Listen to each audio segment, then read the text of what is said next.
This is another episode of Reflections, and I'm going to be talking to Scarra this time, former mid laner of Dignitas, and then the coach of Dignitas, then the coach of CLG. Now he's a full-time streamer, was always a streamer anyway back in the time. And during Season 2, parts of Season 3, very popular player, very well-known player, and also of interest for people who are newer fans.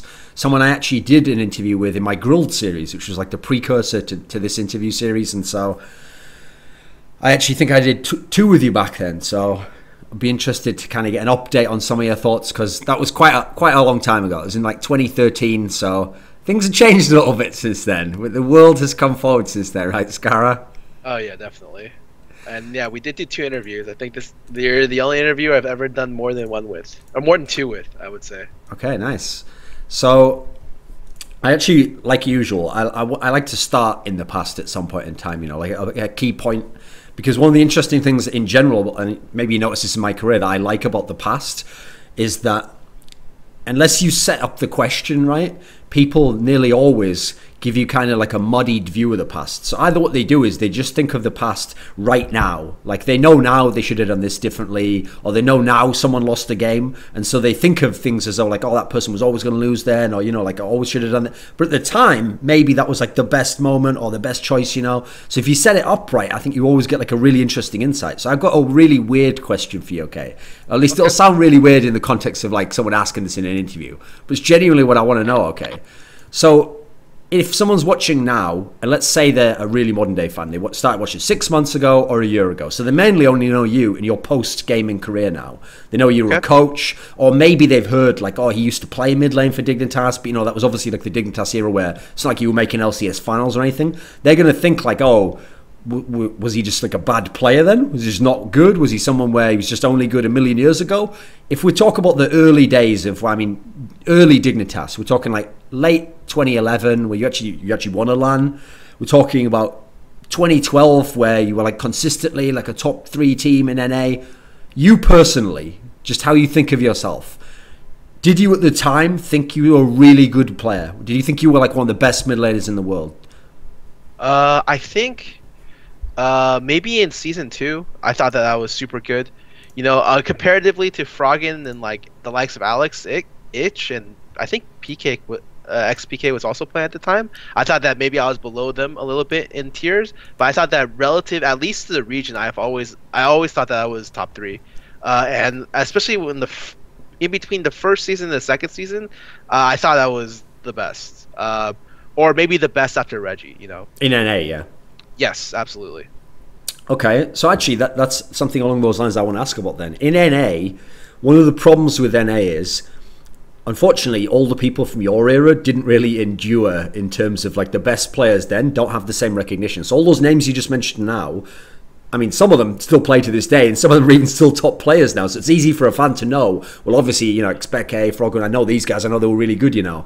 When you mention NA, the problem is when I mention your competition, you almost have to explain how good they were, okay? So if you talk about Reginald, here's a key example. So Reginald's someone as well where, I mean, his career lasted even less time than yours in terms of the playing career. And he's someone where by the time most LCS fans encountered him, he wasn't really close to his best anymore, you know. And in fact, unfortunately, because he's the owner of the team and his team is winning, it looked to me almost in the LCS era, like by that point in time, okay, maybe he did the shot calling role well and he did like leadership and all that stuff, but he wasn't a star player to me in like the LCS era. Whereas I think of the Season 1 and Season 2, and like the name suggests, the team to some degree initially was all about Reginald. You know, he was a super aggressive player. How good actually was Reginald, do you think, historically compared to the really good EU mids? Because everyone knows how good the EU mids are now, but was he actually like on their level, do you think? If he played against like Froggen or something like that?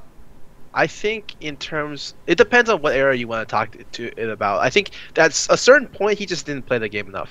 Okay. And that was the era where I think that Diana and Kale were meta, and that was the period of time right before he just stopped seeing much success in mid lane. Like I felt like he didn't do too well up until playoffs where he started playing a lot again. Generally, though, I felt like he was historically the best mid in NA for a bunch of different reasons, but the most importantly being that he understood the game and he shot called. I thought at the time all the mid laners from NA, none of them shot called. I know that for a fact. Like I'm thinking about it, I'm just like, okay, well, it's Reggie, like Jackie, Gigi, me, and then after those four, right, you'd have to kind of dig deeper to find like that's like bottom four teams at that point in North America. And since I listed the top four in the season 2, give or take, I know that none of those shot called well, and except for Reggie. Like Reggie understood shot calling, and the biggest thing is he just like he just had a voice that directed the game, and I thought that at the time that was way ahead of his time, in my opinion.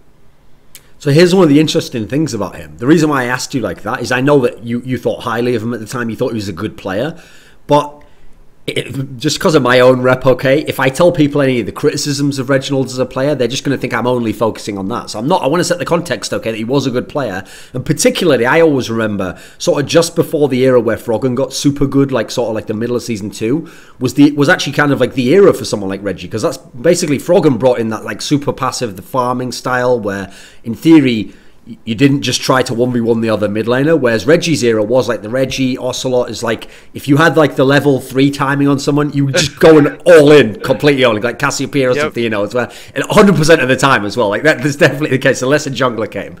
So here's the thing. It seems like Reginald's career is really marked by this kind of like shift in the meta, because that was also, unfortunately, when Reginald, who skill-wise, yeah, he could compete with all these Westerners and his team was set up around him so he could be good. Then he came head-to-head with Asian mids.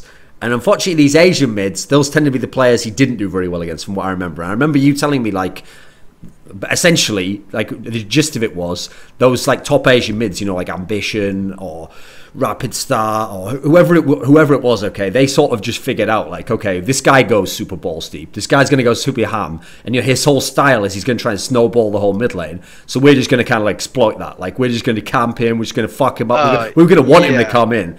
Was he unable to adapt to that, do you think? It's not, yeah, I think in some sense it was adaptation, but more than that was just like his style of play, you know. They were the team that did the, like, Team Solo Mid, the name itself kind of gave away their strategy, and it has kind of given away the strategy for the team for a remarkable amount of years, even to the present. So right now, similar to before, it's the mid and jungle tended to have the most synergy. So back then, the Odd One and Reggie were just really, really good at being able to camp mid.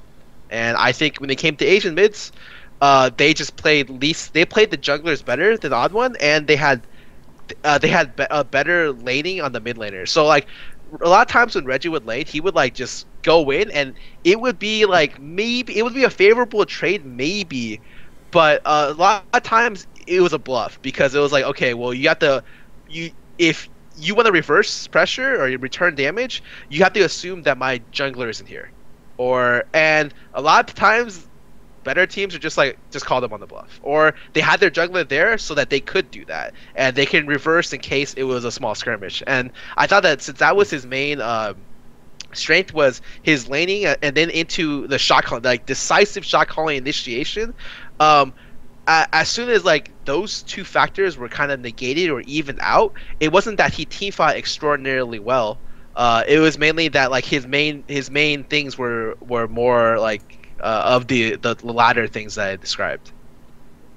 So one of the interesting things is when you talk about the jungle synergy of Odd One and Reginald, I thought, like, okay, it's funny how when you have stuff like Reddit, because people can make so many comments, yeah, you get a lot of idiotic comments, but it means that someone eventually can sort of like refine the perfect joke or way to phrase something, and it's really memorable, okay? So one of the ones I always remember was really at the end of Reginald's playing career, when he was at Season 3 Worlds. People did those threads that are now quite popular still, where it's like Inven reacts to, you know, like these games of this day or something. It was all the comments from the Korean users, and someone made a comment when there was a TSM game on where they just literally started nicknaming Reginald the CEO, and then they sort of made it sound like the whole reason Odd One had to camp his lane was because like his boss would be like, get in here now, Benson, and then like if you didn't come in, you know, like you just get fired for tardiness. And in a way, right, okay, it was obviously just a funny comment, but that is actually kind of how I remember when I think back on all the years of TSM. It felt like part of Odd One's job was just 24/7 to be camping the mid lane. So what I want to ask is, okay, it's interesting because in modern day, you kind of referenced this yourself about it's always the jungle mid synergy that's important in TSM. Well, in modern day TSM, a really big disconnect, okay, between NALCS players and experts is opinions on Santorin. Because I've noticed, okay, if you talk to an expert, they'll be like, oh, Santorin's not really that good. You know, he's not really putting like map pressure on the whole map. He's not always understanding like objectives and stuff. You know, he's making key mistakes, sometimes too passive. But I noticed if you talk to an NALCS mid, they go the other way and they're like, oh, he's fantastic. I wish he was my jungler. And I think I've realized what it is, okay. It's a similar story. Is if you're an NALCS mid and you play against Bjergsen, of course Santorin seems like the best. Because you're just like, why the fuck is this guy always in my lane? Like, I wish he was my jungler. You know, it's just 24/7. It's always helping me out. It's always getting me ahead. Was it like that when you played the odd one? Did it just feel like if you were playing Reginald, the odd one was just, he's either coming to the lane, he was going to be in the lane if you went in. If your jungle account was going to be a 3v3, what was it like, a 2v2? Depends on what time, but for the most part, like a little bit. But a lot of that is because like at the time, no one really understood how to play the game. It's like stuff like creep manipulation, like how to control waves, positioning yourself perpendicular to the gank to what you call it, naturally force the enemy to hug the wrong side. Stuff like that is stuff that's like was a lot newer, like stuff that started like maybe season 3 past Reginald's time. So when I look back, I can't even really remember how it was like playing against those two. All I remember was that I thought he was a good player, good shot caller, and then kind of near the end of his term, maybe before playoffs, Reggie, he had a period in, at least I think it was one split during the LCS before Bjergsen came, where I felt like he was playing really poorly. And then aside from that, yeah, I honestly can't remember. Fair enough. So the other player from the really old school I want to reference before we move forwards a bit is bigfatlp. Because the problem is, this is a guy where, if we're being honest, and I notice no one does this, if we're being honest, because of the lack of VODs and the fact that some people wouldn't go back and watch a VOD from 4 years ago or 5 years ago anyway, if we're being honest, I'm pretty sure 99% of people watching this video right now have never seen bigfatlp play during the period cited as his peak, you know. Maybe they saw him at the very end in like LCS. It's very unlikely they saw him when the same people will sort of repeat the stuff they've heard, you know, like, oh, he was the best player in the world, he was like the best mid at the time, you know, he was the best player. Can you give us a realistic sense? Like in the early days, we're talking like season 1, that sort of thing. Was he actually the best player in the whole world? Do you think? I thought season 1 he was super good. Like, and he had the stats to prove it. You know, he had 3 accounts in the top 10. Everyone played on NA at the time, and you know he kind of proved to people that was him. And then it felt like at some point his teammates just lost confidence in his ability to play the game. The biggest thing, his biggest strength has always been team fighting. The problem is, like, he at some point gave up a lot of pressure in lane to achieve, or you have to like kind of stall. Like, you play kind of like Froggen-esque, but Froggen wouldn't give away the lane, right? Like, he would still like kind of contest you for stuff. And I felt like generally Froggen was like more of a full package laner at the time than bigfatlp was. But the thing is, I realized when I thought back about it, and I did this like a couple months ago, was that outside of, I don't know, it just felt like it feels like it's really obvious when the mid laner doesn't have synergy with the jungler. And I thought that CLG is a team that has always had that problem. So when you think all the way back, think about all the mid laners and all the junglers CLG's ever had. They had Chauster, they had GG, they had Hotshot, they had Saint. Saint, the time with Saint was probably the most, where it was like 4 huge big egos, everyone always fought, so that was bad. And then every other iteration of that, I don't see any kind of synergy. So naturally, I feel like it makes the mid laner look worse. I don't necessarily even know if GG lanes that poorly, but I remember playing against him and thinking that, wow, GG lanes, like, GG just gives up too much in lane. And you even statistically, I remember you can look back on it, him being like the mid laner that gave away the most. I'm pretty sure. But I don't know. I always thought that that team itself always had a problem with their synergy, which caused their mid laner to look worse than he actually was. So in the end of season 1, you actually, that's when your team was like rising up in terms of like going to LANs, winning a LAN even, you win the IPL, and then going into early season 2, actually things were pretty up in the air in NA. This is before like TSM had established themselves as like the ones who just win everything. CLG was maybe starting to taper off a bit, you know, they weren't just the best team. In theory, everything was to be played for at this point in time.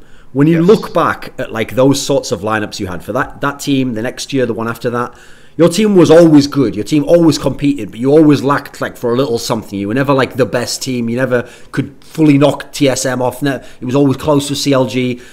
When you look back, do you think in terms of like the lineup you had or the personnel, like who's going to be the star, how we're going to shape the team? Do you think you had the right approach? Are there some different like directions you could have gone instead? Like we could have gotten this player where he was available, or we thought about kicking this guy, but we waited too long, or what do you think on that kind of an angle? If you do like a what if shadow box type scenario? I think in general, at least when I played, I feel that I never really played with a jungler which I had a lot of synergy with, and except for I feel Dominate. Like I thought me and Dominate had the roster where it was me, Dominate. I think Crumbs was top lane. Cutie Patoy, if I remember correctly. I thought that roster was actually like super good. But then Dominate got banned immediately after we had to get then we had to get a new top laner, which was just funny. But ever since then, like yeah, the biggest problem with me is just that or just in general was that no one on the team really shot called, and it didn't matter what kind of player we had. I thought the talent, especially at the time, our talent was really good. Maybe compared to today's players, yeah, of course, our talent wasn't that great. But at the time, I thought our talent was top 3. We had the results to prove it. But the biggest thing and the thing that separated us from teams like CLG and teams like TSM was that each of those teams had a great mind, and we didn't really have a great mind. I was not a great mind. If I wasn't able to shot call at all, so it wasn't transitioned in any way into the middle of the game. So after the game where we had to figure out like what do we do, like how do we improve, like how did that go wrong, stuff like that. A lot of times it was just like up in the air, and I think that's like the main reason why we weren't winning games, especially during clutch situations, where it was because we had no one who was able to step up and be like, we gotta do this or we gotta do that. We kind of just played it by ear, and I don't think our game sense overall, our team's ability to understand the game was high enough to just play it by ear, and that's why we ended up losing a lot, but especially when it came toward like top 3 moments against TSM and CLG. So in Season 2, I've noticed, because for most of Season 2, we think of it and we think, okay, Moscow 5 was the best team. Like, they were the ones, the dominant ones. I notice what people tend to do, this is part of the reason why fanboys bandwagon a whole region, not just a team, is that they'll try and make out, right, well, if Moscow 5 was the best team, then, EU just must have been over NA all the time. But actually, that's not in any way how I'd characterize it. Like, from what I remember, okay, M5 used to wreck everyone, but first of all, they used to just sit in Europe. Now, teams like CLG EU, fantastic teams like Fnatic, Against All Authority, these teams came to NA, they came to IPLs, MLGs, etc., and they didn't leave with the title. TSM left for those titles still. So here's the thing, it's not that's the ridiculous way to characterize it. Okay, so it was definitely competitive amongst the other teams, and we can never really know in terms of M5 because they stayed in Europe until Worlds. Okay, so here's what I want to ask is, being as the teams were competitive, and depending on matchup, an NA team, a top one, definitely could beat a top EU team. Well, if you think back on how the teams were set up, it is true to a degree that EU did, in general, have the super sick mid laners. Like, almost every good EU team had a really good mid laner, it felt like, or one of the most memorable ones, But in NA teams, as we've kind of been talking about here, a lot of the mids that were even at the best at the time maybe didn't even last that long in terms of how long they were thought of as the best. And when I think back now, I'll just be honest, I don't think of a lot of the NA mids of that era as being as good as the kind of like Hall of Fame names you think of from Europe. So what I want to know is, if EU had these godlike players at mid and NA had like good players but maybe not as good, how did the NA teams match up as well? How did they match up in that sense? Like was it not a mismatch in any sense? I think especially at those times, especially during Season 2, the bot lane mattered a lot, like a lot. And we had some of the best bot lanes at the time. I feel like, especially, I think Doublelift and Chauster were playing in Season 2. That was just the best bot lane, period, in the West. And so whenever you got matched up in, and I think in general, our bot lanes were always, I think it was something about the supports in Europe or something that never really ended up fully getting fleshed out or started looking really good till Season 3 plus. But they just didn't have the bot lanes to be able to compete. Now, I could be remembering this a little bit wrong because Season 2 is a long time ago. Sure, yeah. But at least that was the general feel that I remember, was that we were able to stay competitive because at the time the bot lane position was worth probably the most important position in the game. And then ever since then, like the AD carry role specifically has been less and less impactful, so to speak. Did I overhype the EU mids there? Like, if you did play against Froggen or Alex Ich, etc., were they gods? I played against Froggen, and I thought he was super good. I don't think any NA mid was at the time was at the level of like Rapid Star or Frog. I thought maybe Reggie. I thought Reggie was the closest one because he could find the all-in timings and he knew how to coordinate with his jungler to be able to make plays. And that was consistently being able to do that was being a little bit ahead of everyone else in the region. So another broad stroke that people always kind of use when they're describing this era, and there's usually something to these, is that they'll kind of suggest that, okay, Season 2 and early Season 3 was still kind of like just laning. It was like win your lane, snowball the lane, like everyone was obsessed with like how did I do against the other guy, etc. How much actual strategy do you think there was in terms of like coordination of when to take a dragon fight, or like, like I know the term wasn't really used, but was there rotations back then, Scarra? Sure, but the game was a lot worse than it was now, especially strategically. Like I can safely say a lot of teams had no idea what they were doing, and therefore they typically defaulted onto like a smart person on the team. And for CLG, like everyone says it, but it's true. Like a lot of them were taught how to play the game by Chauster. He was, I felt like, way ahead of his time in terms of like understanding of the game and being able to explain it to his team and stuff like that. I thought that maybe if the CLG roster itself was surrounded by more, I don't know, it was more stable and not like incredibly chaotic, that they would have taken home a lot of first places rather than consistently being second to TSM. Okay, so when you mention that, Chauster, this is something else I'm totally in line with you on this one, which is people will think because of how Chauster's career ended, like he did gradually, like he dropped off pretty much individually as a player, and he always seemed like he wasn't very clutch towards the end, so people think, oh, he was just shit. If you've ever, like, I remember I actually read that entire fucking AMA he did on that CLG site where it was like 4,000 answers, and this guy had an insane insight into the game. Now, maybe everything wasn't like totally on point, but the point was he was someone where he didn't sort of just look for like, oh, this is the best idea right now. If he really thought something completely different, he'd just go as deep as he could with that idea, And so he had some really radically different ideas. And what's interesting was, I remember when I was reading through that, later on, a lot of the stuff he was talking about at the time that people thought like, oh, that's just like over-analysis and stuff, was essentially sort of like the precursor to stuff like wave manipulation, which people would then use like as an actual team where you put pressure on one side of the map, you stack up on the other side. Obviously, some of the cheesy stuff he tried to do, teleport mechanics, etc. All these things later on became real metagame concepts that everyone had to learn eventually. Was he ahead of his time in this sense, do you think?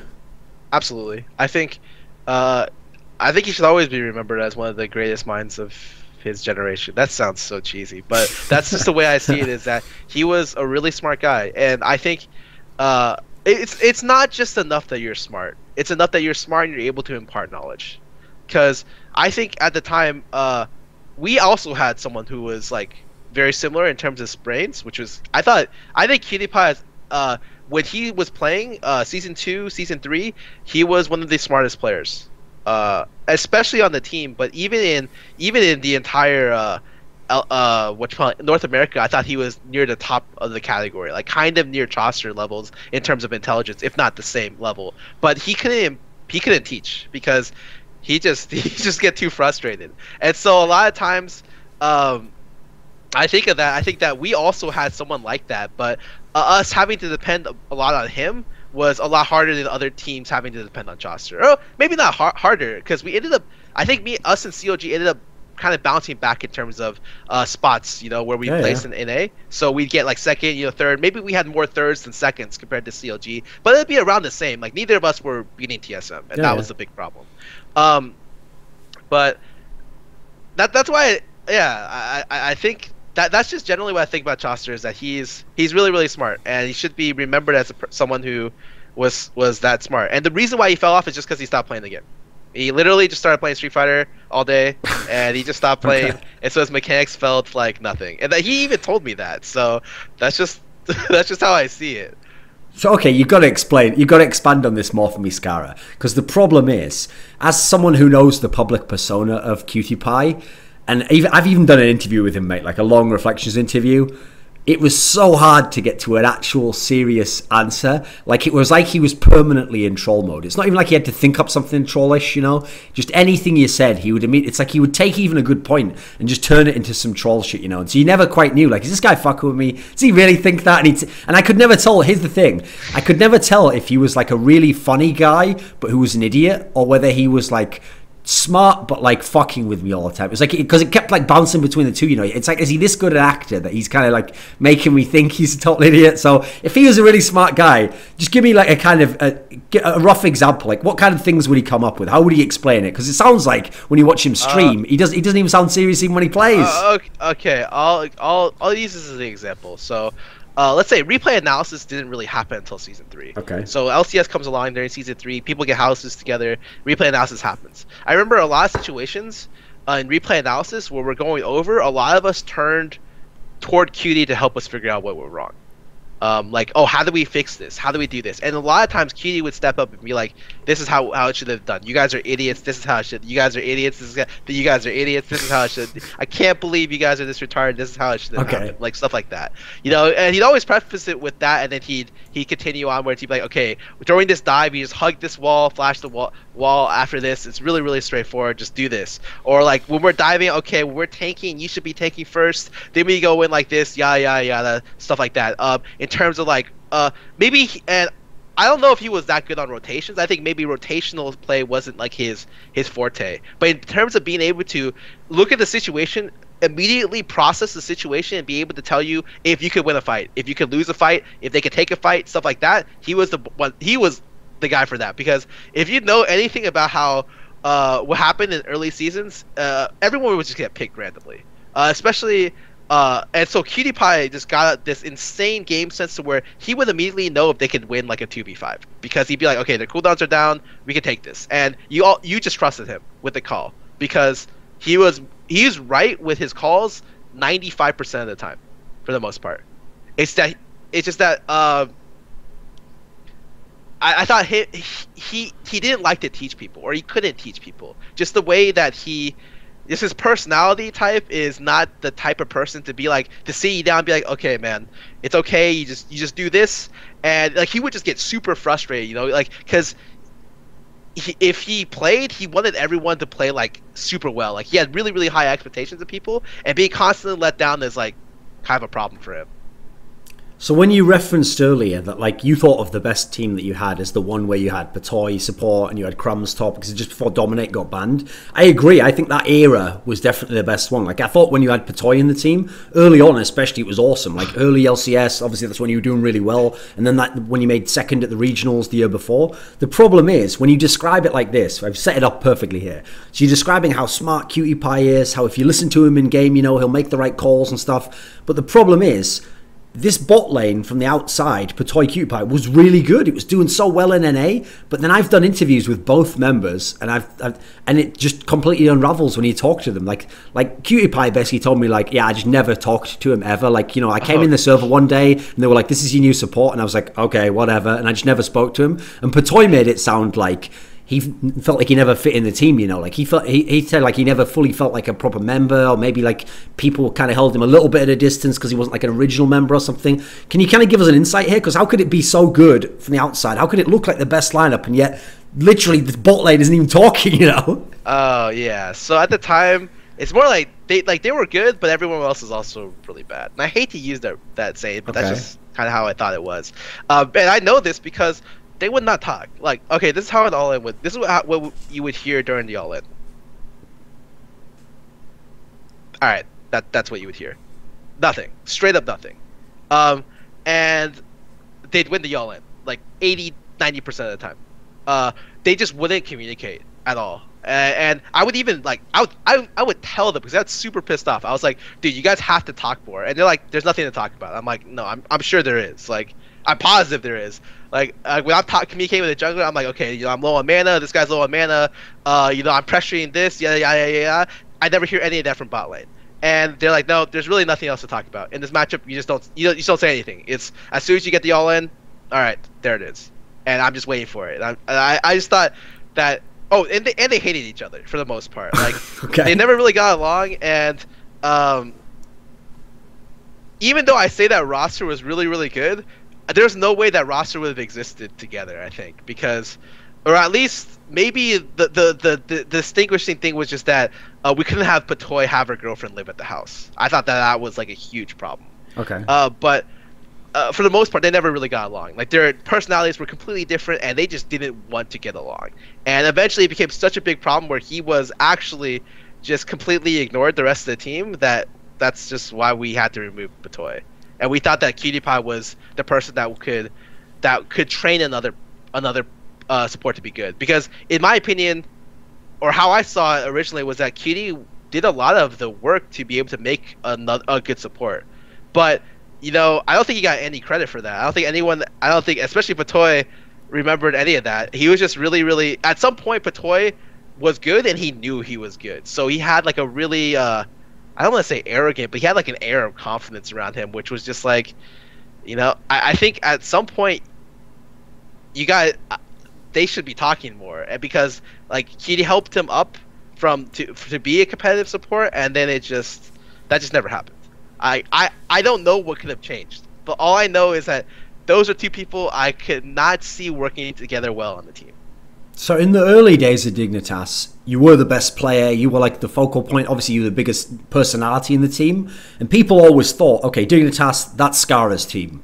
Were you actually the leader? Like, were you actually the guy who in theory had the final say and who people looked to and in your opinion mattered the most? Was it actually like that in the team? For the most part, mainly because people just didn't talk much. Or didn't, when they're like after a thing goes down, the person who sets up meetings, the person who makes sure that we're doing sponsor obligations, the person that makes sure we're doing stuff, that's me. So like I was like the manager, like the team captains, everything.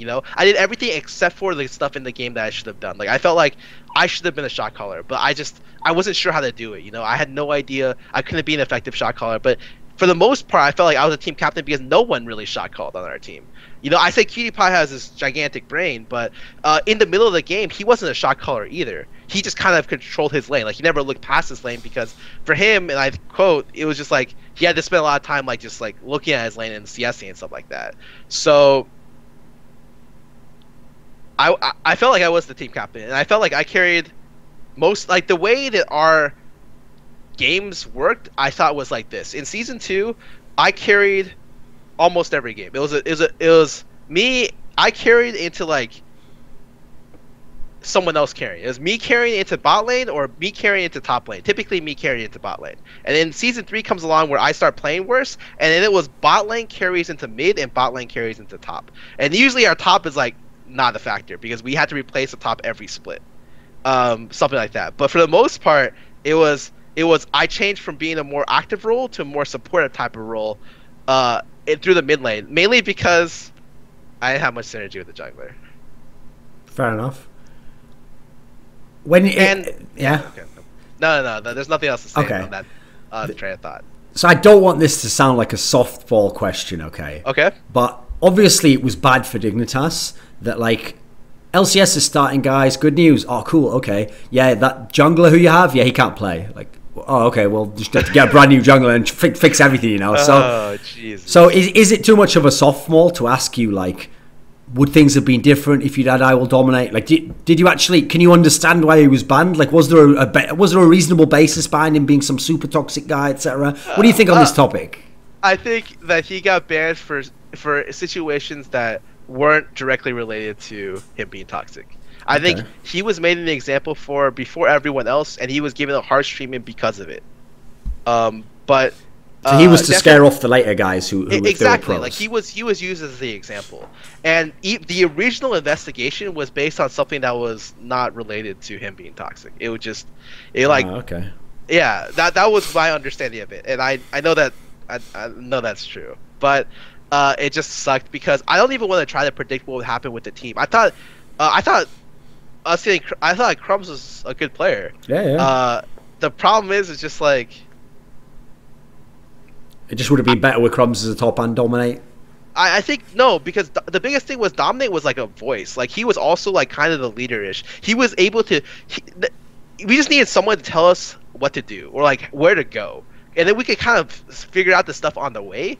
That sounds so bad. Like strategically, I know what I'm saying, and it sounds absolutely awful. But in every team, you need someone to be able to like corral the troops, you know. And typically, people call this a shot caller, but yeah. I wouldn't even say we need someone to shot call for us. We need someone to be able to like effectively just bite the bullet and like initiate as well as make people get to certain places. And Dominate was always the kind of guy who was able to do that. He was the type of guy who, before our series against TSM, he was like, we got in a big huddle, and him and his friend Mike would come over, and he'd be like, all right, man, we're gonna shit on them. And I'm just like, I was getting hyped up. Like, he would be the guy who would hype up our team before the match, and then try to like keep our levels high, and then as we like play out the series, you know. And I thought that what he did for the team was never really replaced accurately, because we just didn't have the effective enough shot caller to be able to do that, to be able to win games. So in the first sort of, we're going into the LCS era, one of the memorable things was that you got selected as the mid laner for All-Stars. Now, at the time, you I think even said, like, oh, no, maybe Reginald should have had it instead, but I think Reginald didn't want to be or something, so I can't remember what the reasoning was. But anyway, you end up going, and obviously NA actually did decently. Like, they beat EU and had some okay games with China. But unfortunately, the one guy in the lineup who people don't favourably think back on is the mid laner Scarra, because the storyline goes like this, Scarra. People say, okay, like, oh, Saint even performed better than expected, you know, Doublelift and Special was super good. But what they remember was everyone in the tournament who wasn't from NA, somehow word got out to them, like, this mid laner here at the moment only plays like 2 champions. If you just ban him out, you're pretty much going to wreck him. Like, were you having your issues at the time? Is that reasonable?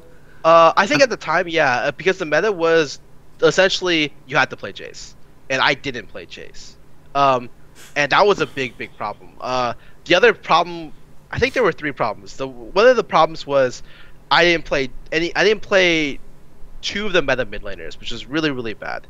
I think it was Jace and like Orianna at the time. Which was terrible. Like, you needed to be able to make those champions work in extended series, especially during an extended tournament, because after the first games, which we won with Karthus, by the way, he just got banned out, because they're just like, well, if this is going to be his most effective champion, let's just ban it out, you know? And they were right. I thought my Karthus at the time was by far my best champion and my most impactful one, and it ended up being banned after every game except for the first one. And then I think Diana ended up getting banned as well, even though, and they took like a Rise Diana. It was all over the place. But that I remember I remember going to the boot camp and just me and Saint just not having no synergy as well. And after the first day of doing together, Saint's just like, this is not gonna work. Like, this won't happen. So we just started solo. Okay, that inspires confidence. It was after like 1 or 2 games, 1 or 2 days, we just stopped doing together, because it was just, yeah, that. And the third thing, and probably the most important thing, was just like, let me preface this beforehand. I'm gonna make like a really big tangent. Okay. And I'm gonna get the whole thing. Okay. So I think that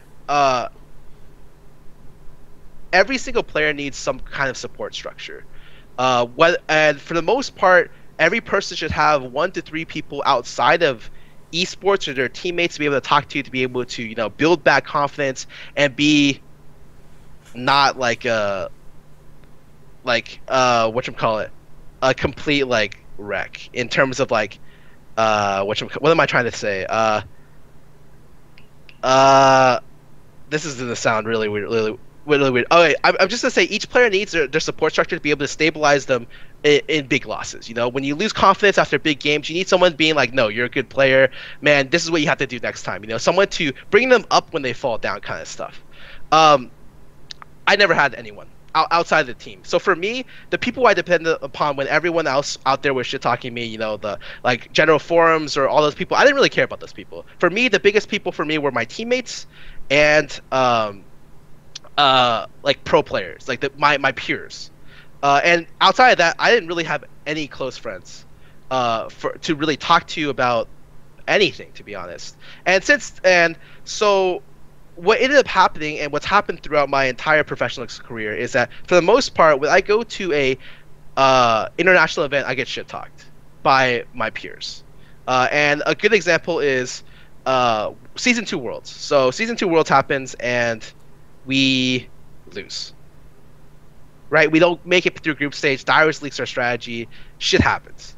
I remember specifically what happened that series was Dyrus leaked the strategy, and Crumbs literally, the entire team tilted off the face of the planet.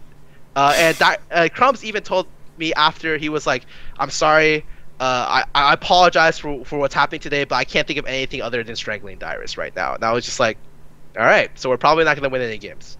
And then afterwards, the tournament ends. Toys wins the tournament, right? He publishes his thing, and he was just like, he made a list of mid laners at the event who he thought were good and bad. And he got to my name. He's like, yeah, this guy's just a solo queue star. I don't think he's very good. You know, comparatively, he's like Westor. And at the time, in the current sense, I think that's hilarious because I think Westor is actually really good. Yeah, but at the time, it was meant as like kind of an insult, right?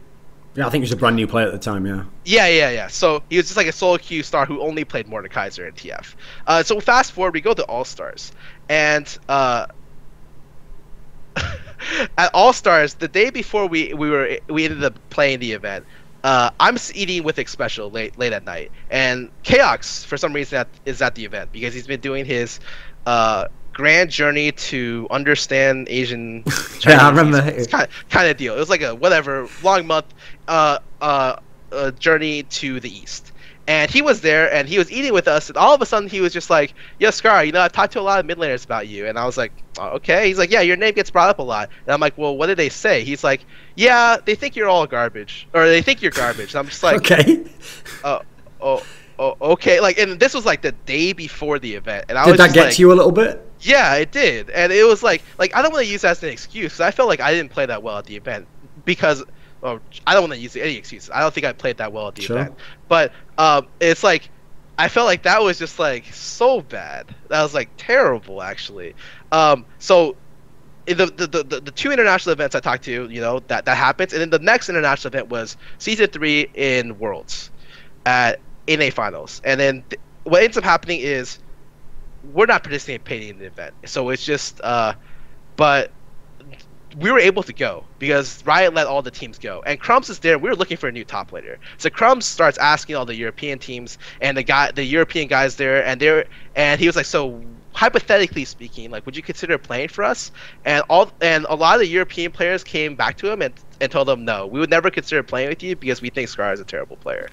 And I was just like, holy shit. And then Crumbs ended up later telling me that. And from that conversation, it was just like, I could tell that like there was no confidence in my ability to play the game, especially from him or like the other team. And so because I don't have a support structure to fall back on, right? My peers aren't there for me. My team isn't really there for me either. I kind of collapsed under the pressure, and that was the split right before I stepped down as a player. So I think that's late Season 3. Yeah.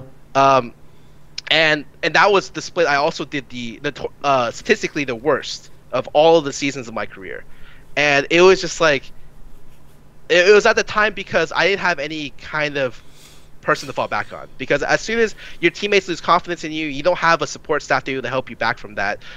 You're dependent on your own support staff, but I didn't have one. Like I already said, my own support staff was my team and my peers, which already all end up kind of talking shit about me. So I thought that was like a really big collapse of me as a player. And when I think it back about how I played and the reasons to why I played worse and worse, sure, I admit maybe I wasn't the best player in the region, but the dramatic drop off in my skill was mainly because of the reason why I stated before. In early, do you have any more? No, that's okay. Just like that was the big ass. Yeah, it's good. In early Season 2, I remember after the IEM, it was around like late March, early April or something, when that epic three-way trade happened between Dignitas, CLG, Curse. And here's the problem, Scarra, because that was like early on of when I was getting into covering League of Legends, because I was coming from like Europe and Counter-Strike and stuff, you know. When I saw that move, I was like, awesome. Not only is this game like a big competitive game, but you know, basically like the top talent does get to where it needs to go, you know. Like if there's a big blockbuster trade, don't worry, it'll happen. So I think it gave me an unfair kind of expectation, okay, because actually for the next couple of years, famously, a lot of the NA teams just held on to the same star names, you know, and there wasn't like so many big blockbuster trades. So what I want to ask you is, over the years, I know from talking to a lot of the European players, because the perception of NA, even if the European player thought he was better than the NA players, he always knew that, okay, if you're in NA, you get more streaming viewers, you know, maybe it's more favorable hours, you can make more money, you can be a bigger star. And because they thought NA was easier competition, some of them would even be like, you know, if I went over to NA and I'd dominate and I'd be super good. So the thing is, I know a lot of them did get offers over the years, and I know some of them like considered them, you know. But in the end, I have to say, not that many really went over during like the first few seasons, you know. Maybe now someone like a Bjergsen goes over, but actually back then, most of them, even if they did get a sick offer, they would just eventually, maybe they thought it through and it sounded cool, but eventually they'd just be like, nah, I'll just try and stay in Europe and try and qualify from Europe again, you know. Was there ever any names that you could tell us where this was like a blockbuster signing where Dig like almost got this guy, or you were in discussions to get this guy, or you wish you could have got this guy? Was there any interesting ones, any juicy ones you could give us? Honestly, the only thing on the top of my head was we were in talks when Crumbs and me were on the roster. Crumbs, me, Kiwikid, Cutie.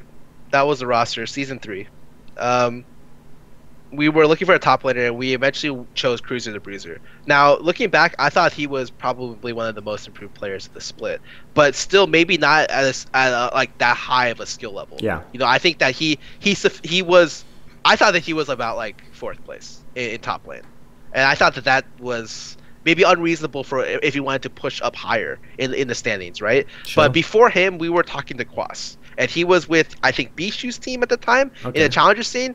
And as we were talking to him, he's like, yeah, I'm interested, man.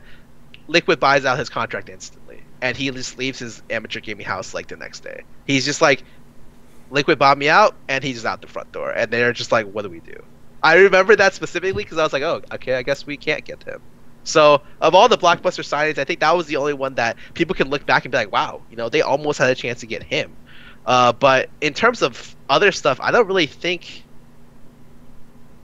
so. A lot of our roster changes were forced upon us because, okay, like Locust, everyone kind of was just like, Locust needs to go after OGN because he was the only player on the team who couldn't get above 1500 elo, and he just didn't play the game at all. And he had no synergy or he didn't have much synergy with Kiwikid. So we were like, okay, we need a new support. And then the other one, which was the jungle, was just like we had to do because Riot banned our jungler. But for the most part, we had a core that ended up working, and we ended up taking like specific players from it. But we never were able to get, we never really got like, or were in talks with super big star names. I don't think so. What about if I could go back in time now and I could do a blockbuster move for you? Like, I can take you and put you on a different NA team. Is there like another NA team that you think like, listen, you know, the other players that were on it, like either would have got along well or would have been like the right fit for me as a player, you know, like this sort of jungler would help me or this sort of top lane. What do you think would be a good move if we could put you on a different team? I think that I wouldn't put myself on a different team. I'd put myself on the same team. I think one of the biggest discontinuities was just that Crumbs was a really big lone wolf in comparison to the rest of the team. Like, everyone's personalities kind of clicked. Me, Kiwi, and Cutie kind of clicked.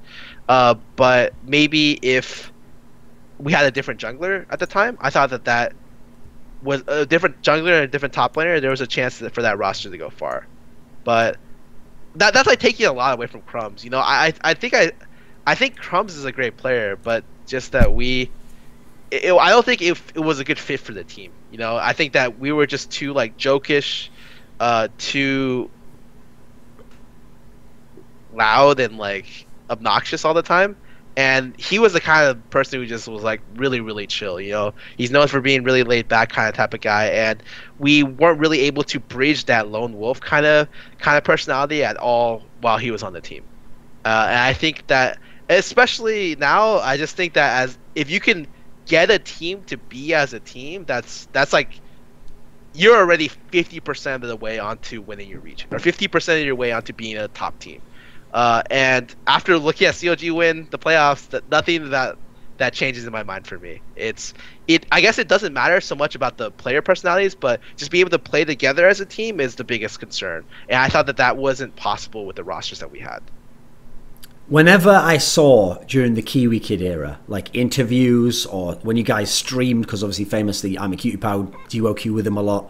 Whenever I saw you guys interact like on camera, seemed like I can understand part of why everyone loved Kiwikid in this team. Like really funny personality, really chill guy, stupid but in like a funny way, like just making jokes all the time. And obviously that's great for like keeping things going, keeping the relationship light, etc.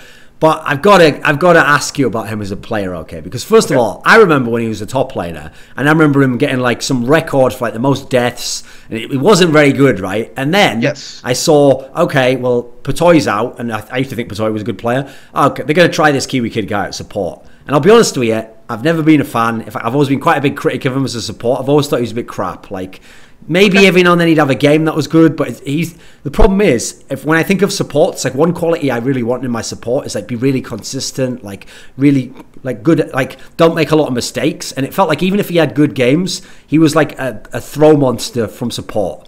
What do you actually think of him as a player? Nothing to do with him as a personality. Like we can all agree, cool personality. As an actual player, was he good enough as a support player?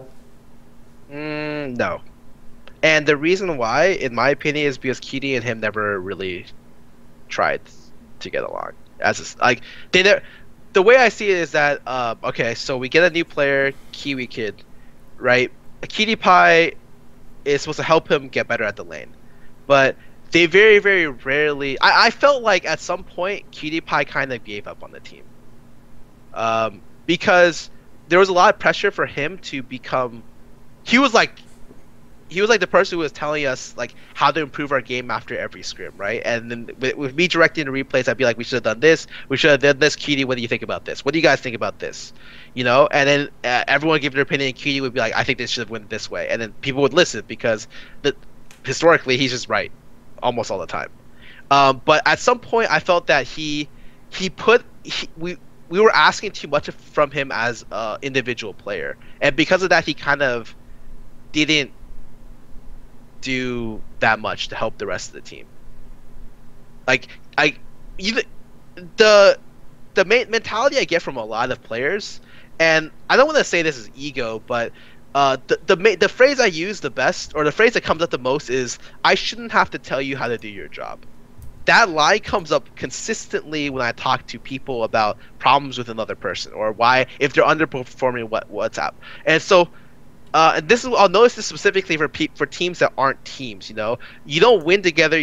It's not about winning and losing together. It's like, okay, if your teammate's playing poorly, then they're gonna lose, and hopefully they get better. You know, and that's the mentality that I felt like holds back a lot of teams, even to this current day and age.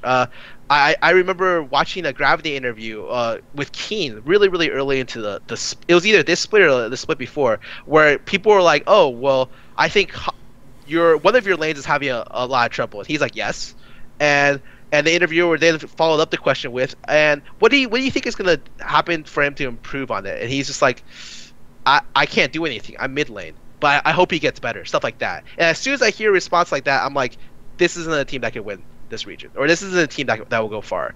And even though they did like a really big play, hearing that kind of answer is essentially telling me that they're not really a team. They're just a bunch of individuals that like to play together. And I thought that Kiwikid was one of those people who expected a lot of things from other people. Like, he expected people to be as smart as he was, and since he didn't get that really, and then eventually our reliance on him turned him, like, I think at some point he's tried not as hard to win games and more towards streaming, because he realized that streaming may have been his future. And that was kind of I feel like the eventual end for that Kiwikid and me on Dignitas. I think I had left the split before, so that was like kind of the end of Kiwikid on Dignitas, because I don't think he was ever a great teammate, but I think he was a smart person. Okay. When I think of your playing time when you were on Dignitas, particularly Season 2, I always thought the edge that Dignitas had, aside from like, yeah, they had a good AD carry and you were a good mid laner on your champions, was the main edge was like you guys had it. You were like good at coming up with cheeses or like innovative strategies, and no, they might not work all the time, but you could get an edge on a team like a CLG, or you could compete with TSM. You could get these little edges like this. And whenever I did interviews with you, or I saw you in interviews, you were always someone who was really good at talking about the game. Like particularly one thing that's quite unique is you couldn't just talk about your own career, but you could talk about other players, and you could kind of like give basically an outsider's analysis of that guy. I think this guy, the team should play this way, and that was actually reasonably rare back in that time, because players, some of them didn't even think about the other team. They just thought about their team, how they played. So one of the things is when I heard that you were going to leave being a player and you're going to be a coach, I actually thought, hey, this could work actually. Maybe this is a guy where if his playing career's having its difficulties now and he's dropped off, okay, now he doesn't have to play anymore. He just uses his mind, and he's got his teammates who he played with, so maybe he even sees the game differently because he was in the server with them. Maybe he has an advantage over some coaches there, and now, hey, maybe this can work. And not only that, you were going to become the coach, but then we have, I was talking before about how few blockbuster trades there were. We have a blockbuster trade happens. You get Shiphtur and you get ZionSpartan from Coast, who pretty much at the time were thought of as like, these are really top level players and they're just on a shit team, and now if they can get out of that prison, hey, everyone thought, hey, they could be really good players. I mean, we've seen now ZionSpartan's actually a champion, but people thought, hey, if they get the right chance. And so when they moved to Dig, people were like, right, this is the team. This team could be a championship team. Scarra can be the coach maybe. What were the issues with coaching Dignitas? Like, were you a good coach? Did you have good qualities, do you think? I look back on that period of time, I don't even feel like I was the coach of that team. Like, it felt like coaching, that I was put into the coach because OD didn't want me to leave Dignitas, and he wanted to keep me helping the team, and so coach was the only logical step down from that.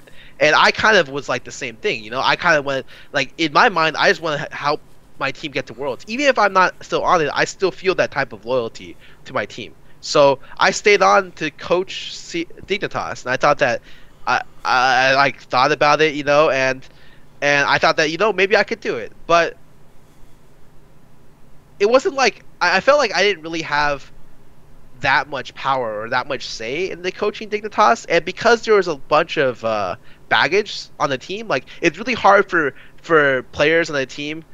Like, at the time, Crumbs and Cutie never got along. Like, they argued all the time about stuff, and Cutie would never back down. Like, Crumbs would eventually have to swallow his pride and back down, but it like killed him to do it. And eventually, over and over and over again, it would just grate at him, because it would be like, well, Cutie thought it went like this, and Crumbs thought it went like this, and since they were the most vocal players, they would get the most amount of arguments.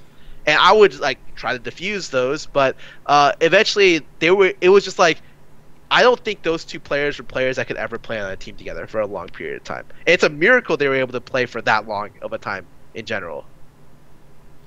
One of the things is, when you were the coach of this particular team, it sounds now like, oh, well, that was a failure. Like, it makes sense as to why, like, the team had to change and why you moved on as a coach. But what people forget is, during the first, I think it was like maybe week 3 or week 4 of the split, you guys were top of the league. And actually, you were one of the better teams. And at the time, some of the teams who had like a late games, in fact, what's funny is the two best teams at the end of the split, C9 and TSM, and Curse actually had like a surge towards the very end of the split. During most of the split, it was like Dignitas, LMQ, CLG. These were the 3 best teams. So what was going well? How was it working, and how did it suddenly just fall apart? Well, it was just that I think we just started practicing earlier than other people. Like, we got our roster and we were able to figure out like how we wanted to play the game and what champions we wanted to play earlier than everyone else. And once it got to the point where we needed to understand macro play and rotations, kind of where people become teams, they team fight better. Like, you can't just win off raw laning ability anymore. That's kind of where Dignitas faltered, and kind of where CLG faltered as well when I was a coach. But maybe for other reasons on CLG, but especially on Dig, I felt that there were really, really big personality clashes on Dig. Funny enough, Shiphtur and Zion had like a grudge against each other that they didn't get over till the end of the split, and Cutie, I don't know if really liked Zion either, and then Crumbs didn't really like Cutie. So it was all over the place, essentially, with personality differences. And I wasn't a much like professionally mature enough to be able to sort these personalities and make them a winning, like just come together, you know, as a winning team. And that's something that I wasn't. I was able to do better with CLG, but still wasn't able to kind of make the ends meet. And so once we got to the point where, okay, well, we need to team fight better, we need to sort out these comps and all this stuff. When it kind of near the later parts of the Dignitas split, I wasn't able to bring that much to the table. Whereas before, I could just like make everyone like each other, like playing the game. You know, I'm the type of guy who wants you to play the game, who you want to like, I don't know. I feel like with those types of clashing personalities, you needed a very aggressive kind of coach to be able to bring them together. And I wasn't that kind of coach. I couldn't be the one who was just like, all right, all of you.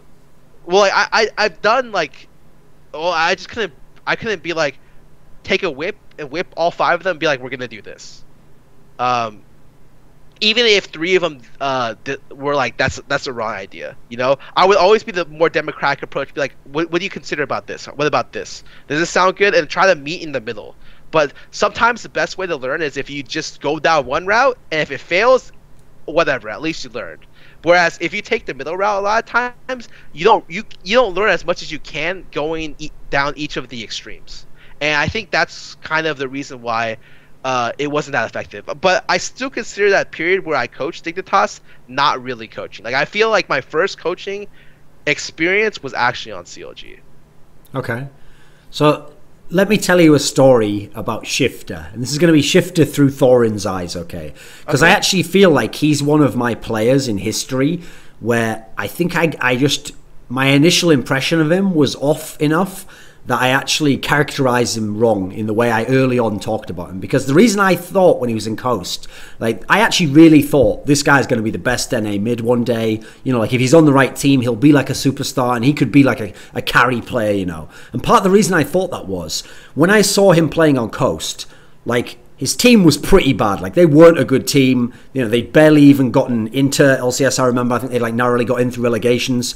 It was like, he was clearly like the shining point. He was like a consistently good player. And then Zion was a bit up and down and sometimes would be sick. Sometimes it seemed like he threw the game. And so I watched Shiphtur and I was like, okay, skills, clearly has some skills here. And then I saw, okay, his style was a bit selfish on a losing team. You know, he did kind of just play like he wasn't going to take any risks. But I thought to myself at the time, okay, well, he is on a bad team, and it's hard to trust teammates that, you know, I'll give you a sports analogy. If you're a basketball player and you're a star player, it is hard to pass the ball to the open guy if you think he's a terrible shooter and he's going to miss the shot. You might just think, maybe I'll just like look for a better shot for myself, or maybe I will just shoot with 2 defenders on me instead of him being open, you know. I can understand why stars in that sense have a hard time trusting the other guy. And then I made the mistake of watching him stream a bit.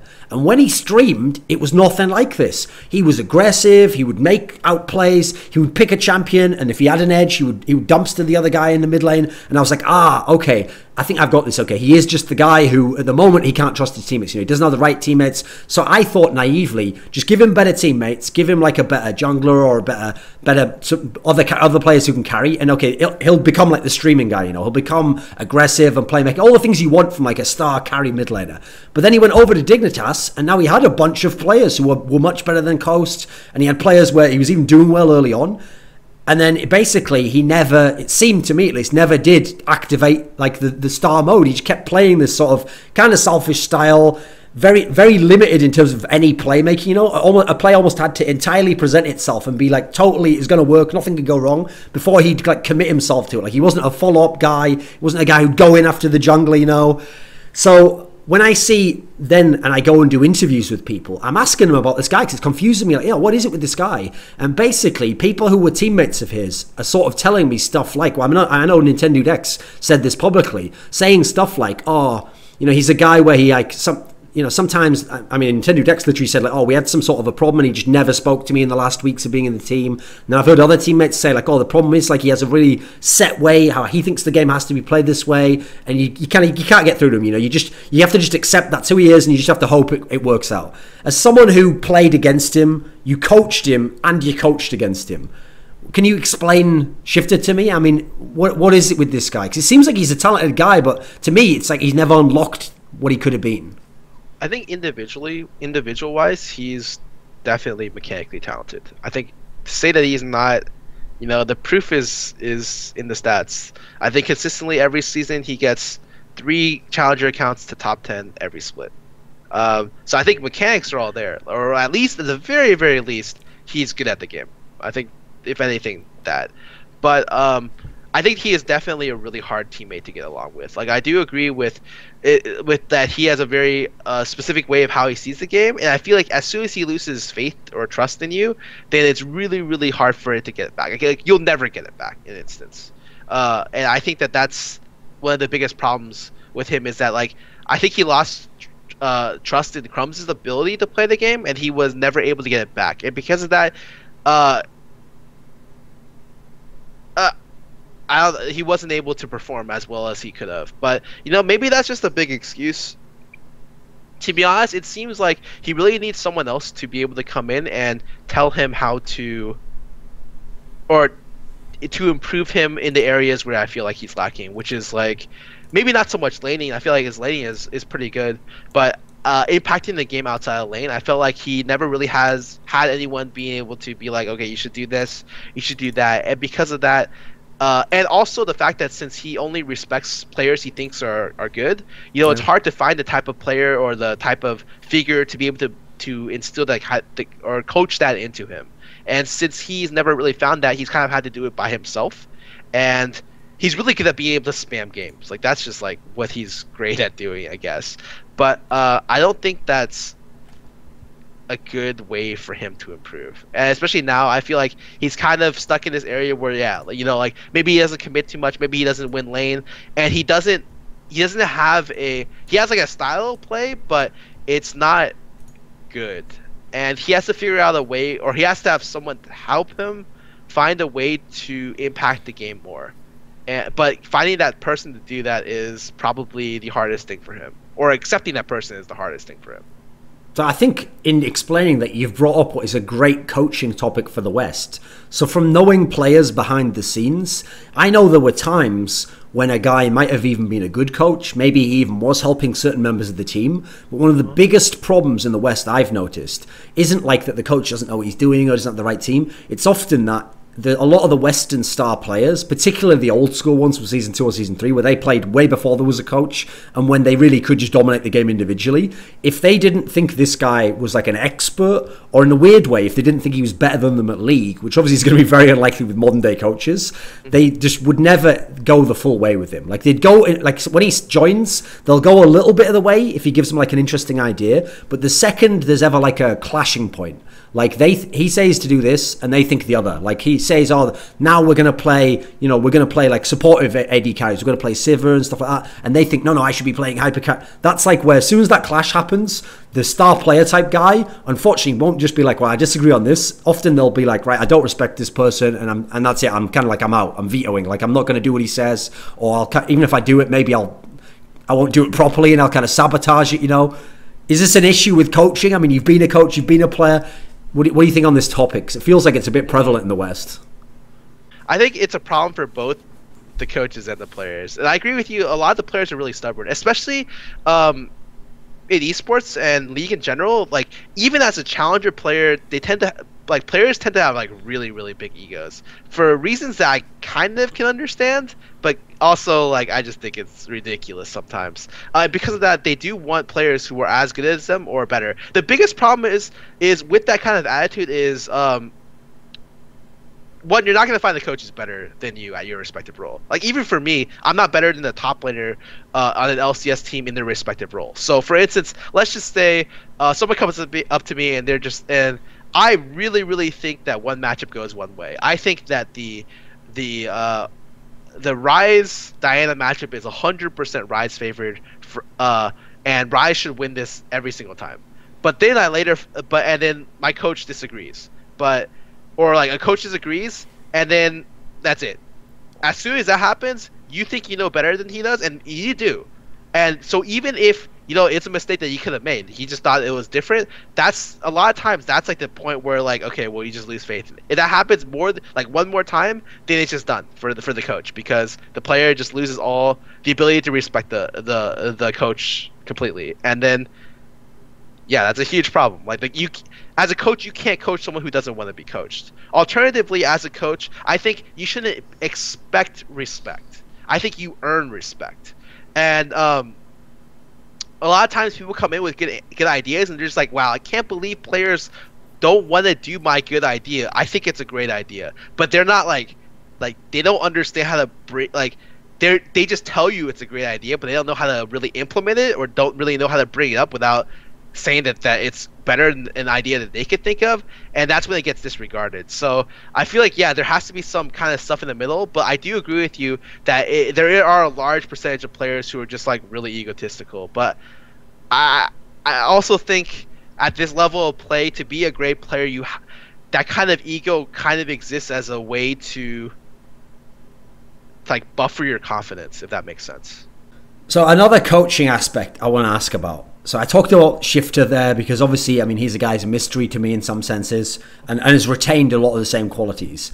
So I'd be remiss if I didn't ask about another guy in terms of ZionSpartan, because what's unique about Zion is, again, there's a guy you played against, and he'd been in the scene a long time. I mean, he was there like actually in like season 2, etc. But what's more, you not only got to play against him, you coached him in Dig, and then you coached him in CLG. So you even got to see him in a different environment. So I think in that sense, you've got quite a unique view on a player, because even people who've coached a player, they only know the player with these players that they're playing with. They don't know what would happen if you put him on a completely different team. Explain ZionSpartan to me, because when I think of him, until this season, I always thought people overhyped him a bit. I've always thought people looked at the game where he did carry and look at the game where he did make the right choice in terms of like some carry top laner, and they looked at that and they were like, right, well, if he just did that every time, he'd be this beast, I used to see games, even in Dig, where he just did nothing, or he just picked a really weird pick and they just threw the game almost, by trying to force carrying the game. So what was ZionSpartan like as a player, as a guy you coach? What is he like? Give us your perspective. Okay, so I think Zion was one of the best players I've ever worked with. I thought he's one of the only players who actively wanted to improve, not only as a player but as a teammate, and that's the biggest thing for me. Like, if you tell me you want to improve as a player, that's what everyone wants to do. Trying to improve as a teammate is what is going to take you and your team to the top. So especially Mason, or I think Mason, which was like a high placing person at the last Dota event, says that it's not just about being a good player, it's about being a great teammate. And a great teammate elevates the play of his teammates. And that's what I feel like you have to do if you want to be on a world-class team. Sorry about that. That's something just came over. And I thought that on the time on Dig, he would shut down. Like he tried to be super motivated, but then after a certain bit, he would be really, really good at being able to take criticism, but then he would just shut down after either bad scrim days or stuff like that. But I always felt like he put in the most effort. And one of my things about moving to CLG was I wanted Zion. Zion had to be the top player. That was so when I came in, we could get like a new mid laner, a new top laner, and they told me that they had to keep the bot lane. I was like, okay, I want to keep the bot lane. They're great. And so jungle, top, and mid were positions which I had control of, and I was just like, I want Zion. That was like the initial thing when I came over. It has to be him, because I wanted to work with him more. I thought that he could go the distance, And in the earlier games, I agree. The reason why he's so inconsistent, inconsistency typically stems from the problem where your in-game decision making is not that good. That's just quite frankly how it is. So the reason why, as a top player, when I was a top player, that I appeared inconsistent in some of my games was because my in-game decision making was not that good. The difference between Dignitas Zion and CLG Zion is that Afro, Link, and Afro really took it upon himself, and Afro and Link took it upon themselves to teach Zion how to play the game. And when to TP, when he could push up, etc. And the coaching staff helped as well, and to be able to to make him a smarter player. And as he became a smarter player and knew his limits anymore, the inconsistency started to fade in his play. That's why he's considered such a top tier player right now, because of he just put in like so much more effort than everyone else. And the most important thing is that he puts effort into wanting to being a good teammate. He wants to be the best teammate. He always wants to know what he could do for other players. And he, as soon as his decision making was fixed or like helped along the way by CLG, he became like this, who I think is probably the best top laner in NA, or if not top two. I think him and Impact are very, very close right now.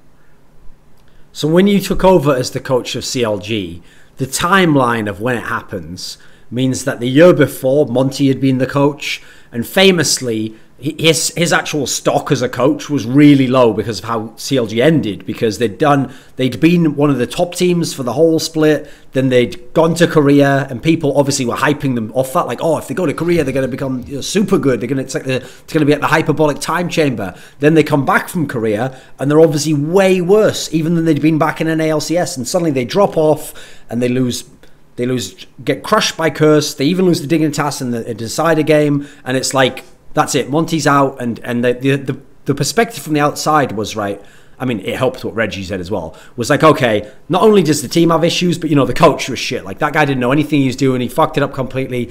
Now, the problem is, when you come into the equation, people are like, okay, we love Scarra, great personality. Initially, everyone's like, okay, everything's fixed. Like, you're doing really well in the league, similar as it was the season before.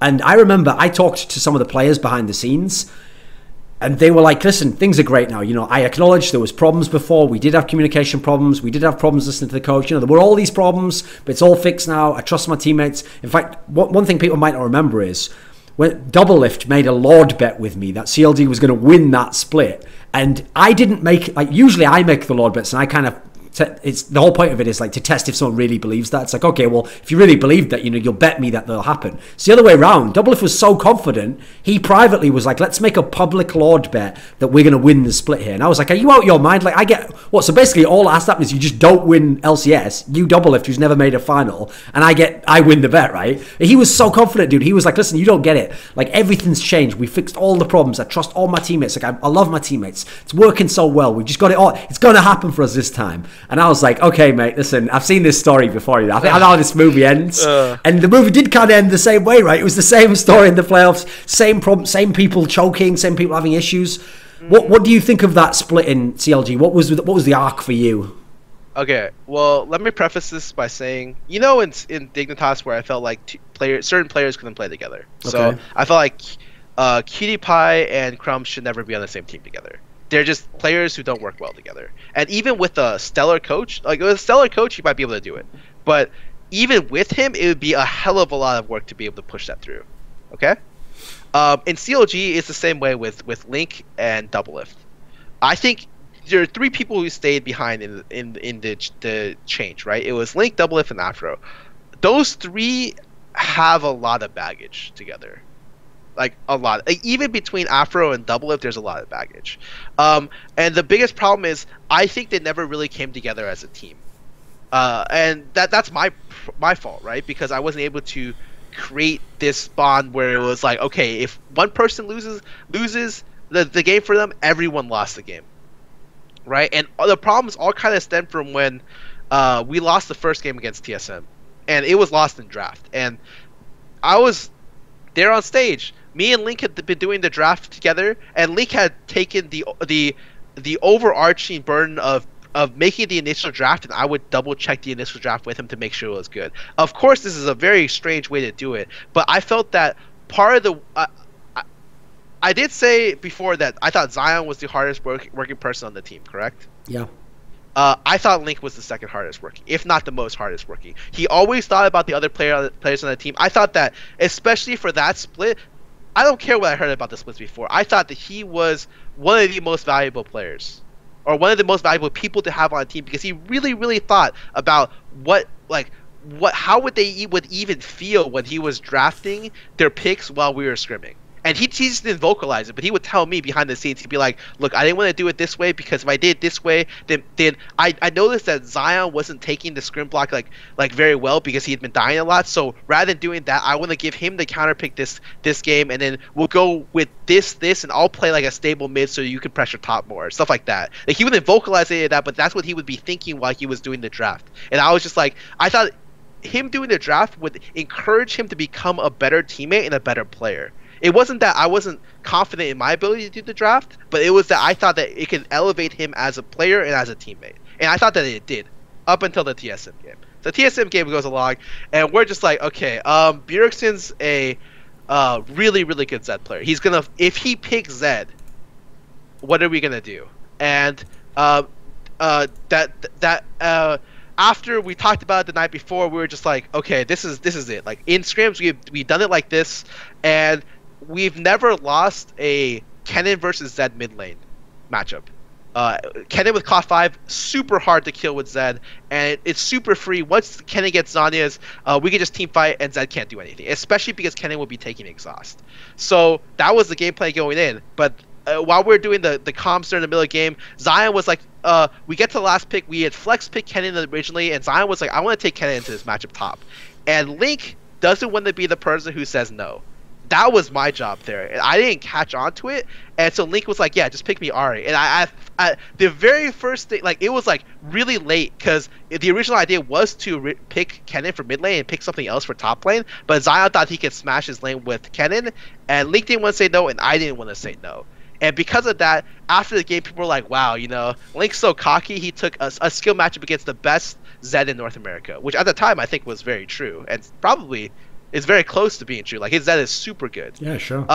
But like, that wasn't the general idea going in, but after that point, like, the old baggage started coming back. It was like, well, you know, I don't know why Link plays this character, because historically he's never been able to carry on it. Like, stuff like that. That is like what I'm hearing behind the scenes, and it's just like ridiculous almost, because rather than people thinking, oh, you know, it's an entirely new split, we're gonna go forward with this, it's just like, I can't believe that happened. I can't believe the draft happened. I can't believe that so and so, like, people started questioning his draft, his ability to play, and the thing is, I felt at the time that Link was one of the more valuable players in the team. He was one of the only people who was forward thinking, and the person who watched the Asian leagues the most. He would stay up for hours every night to watch more VODs than anyone else in the house. I guarantee you, he was watching more than anyone else, and no one else was really kind of watching it for him, watching it instead of him. Like, outside the coaching staff, and I definitely watched way less than he did, because he just like went insane about it. But I felt that as soon as people just lost confidence in his ability to play, he got like really frustrated with it, and felt that he was putting in way more effort than other people were putting in outside of Zion for the most part. And I think in general that caused, and at the very end of the split, we weren't able to finalize an identity for the split, because at the time we were still we eventually turned draft control over to me, which is fine. But I don't think it should have been changed in the middle of the split, especially not 2 weeks before the split ends. I think that Link has been doing a great job outside of specific situations, and in those situations, that's when like some extenuating circumstance comes up, which I could have axed into it, right? But rather than that being the case, it was like, okay, well, people lose confidence in him, so I would just do the draft. But at the time, like, I wasn't as good as a drafter as he was. Yes, so kind of near the end of the split, we changed drafting over because everyone was getting annoyed at Link's drafts. And in general, I felt that Link did drafts really well. But, you know, he has problems in his drafts for sure. Stuff that I could have fixed, me and Tony could have fixed on the sidelines, so I didn't necessarily think that he was doing a poor job. But with a lot of people doubting his ability to draft, it got changed over to me.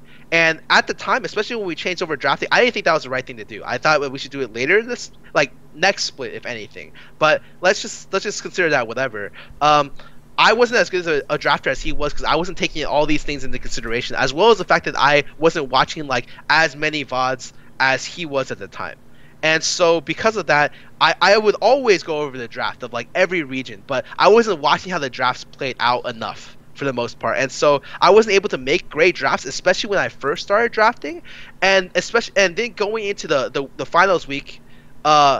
So to preface this, Like so Link made a paragraph like every week or every other week of LCS where he would give out champions for people to play, like where he was like, okay, in Korea, people are doing this. You should consider trying this out and tell me, like, you should consider trying this out. You should consider trying this out. And he would like help the players in the team become better. He would sit behind Zion and watch him do stuff and then ask him, you know, why would he do this? Why would he do that when he was doing solo queue, stuff like that. I felt that he tried to contribute a lot to people. Like I felt like he tried to contribute the most into being the best teammate on the team, you know. But then when people lost confidence in him, he kind of just shut down as a player. And then once we got to the finals, because it was a new draft and I wasn't able to get the identity of the team or how we wanted to play down well enough, because no one wanted to change champions up until the last 2 weeks of scrims, and then we kept getting beat by certain champions that were meta picks, and then we realized that we were just behind in the meta because we had been so focused about trying to find like our identity that we tried to play to find our identity, but we fell too far behind the meta as we were changing drafters.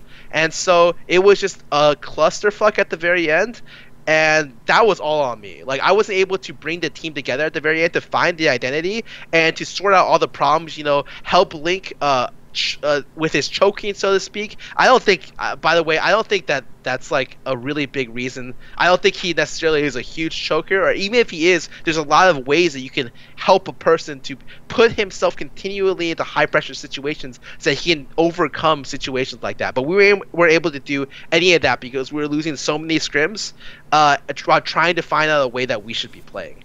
And that's kind of how the CLG split that started off so well fell apart near the late game, because in the early beginning, CLG's always been a early game dominant team, largely due to the fact that our 1v2s were super good. But at the time, Darshan and Xmithy weren't really good at initiating or frontlining for the team, and the backline didn't stay together in team fights and didn't team fight well. And so because of that, once we got into the playoffs, once people ironed out most of their things, our macro play was, our rotational play was really good, but our team fight play and our like TP and sieging play was not up to par with other teams. And since we were trying to do too many things at once, I wasn't able to bring the team all together to make it end. So I take all the blame for CLG collapsing at the very end, for the most part. So when you say that, you say like you don't think of Link as a massive choker or whatever. This is something he himself said in his famous, now infamous 17-page document. He made it sound like, you know, it's just a Reddit circle jerk that people say I choke, you know, like people say we choke. Okay, you got to explain that to me then, because here's the thing. When I look at CLG, okay, different people had their own problems and stuff. It's not just all on him, but him specifically is someone where I look at all the playoffs he's played in LCS, and his playoff form just never matched up to his regular season form. It's not that he's a shit player. Actually, I always thought he was a good player because he was very versatile. He had an insane champion pool. Seemed to have a good mind for the game, but he'd always have points in the split where he was really good, and then in the playoffs, that guy never showed up at full like to me. So if it's not choking, what was it? I don't know. I don't know how do you categorize choking, so to speak. I just felt like maybe in high pressure situations he didn't make the right decisions, or he made decisions that were different from what he would usually do. But okay. I feel like that's like normal in a lot of situations. I don't necessarily attribute that to choking. I just think what that means is that as a coaching staff, you should be putting your players in higher pressure situations constantly, so that when it does come down to, you know, game time in the playoffs, that doesn't happen. But we weren't able to simulate that kind of high pressure situation before the first playoffs, and because of that, plus all the other problems, Link like hasn't been like a person who like team fought really, really well. The way I thought of Link was that Link was like high, so to speak. He was one of the two mids in the way I categorize mids is in two different ways. There are mids that win lane, win game, and mids that impact the game regardless if they win lane or not. And I feel like High and Link sat cleanly in the second category, and in their own personal way. Like I remember a game specifically where he was playing Italy mid and bot lane wander lane, and he gave up an entire wave mid lane to jump over into the enemy jungle to place a deep ward for the bot lane so that they could win the game. So because bot lane was playing like Jinx or something that could get really easily ganked, and so he sacrificed his lane to make sure that they would win the early game, and bot lane would be able to be secure. And when I think about all the other mid laners, only Hai would be someone who would do that. And so I thought Link and Hai were very stylistically close to how they played, and that everyone else. All the other mid laners kind of followed more Bjergsen style, where it was like, okay, we can win lane and then team fight really well. Where I felt like Link's team fighting maybe wasn't the best, right? I think Link needed a lot more criteria to be able to team fight well. Like he needed a front line that knew what they were doing. He couldn't make a chaotic fight turn out in his favor, like a large majority of the time. But if he had the factors controlled, he would do really, really well inside those factors. So, okay, when you describe like the problems in CLG in this sense, you've addressed some of the drafting issues. Do you yourself acknowledge like the way that the draft went in that series against Liquid was? I'd already talked about it. It was pretty terrible, right? The actual picks that you ended up on, like what do you think? What was the flaw in the philosophy, or could people just not execute what you thought you were going to do with those picks? I think the first draft. I don't remember that. The first draft was the Vladimir comp, right? I think so, yeah. Yes, I thought that was fine. I thought we played the most in that comp, and typically when you play best of 5, your first comp versus their first comp is whatever you scrim with the best. Okay. And you can kind of experiment in the first game. You know, you kind of call them out, and you're just like, okay, we'll ram into each other, and we'll see which comp comes out ahead, and then we'll ban accordingly, kind of stuff, right? So the first game that happened, we played Vladimir, we got a huge ass lead, but we weren't able to transition our top lane pressure into mid lane correctly into winning the game. That's a problem. We just weren't very good at split pushing, and so we lost the first game. I don't think the draft of the first game was that bad. Second game was the Karthus game, correct? Yeah. I thought the Karthus pick was bad, and that was my fault. Can you even speculate like why would he think that was something that would work? No, that was me telling him to pick Karthus at the time. But it was wrong because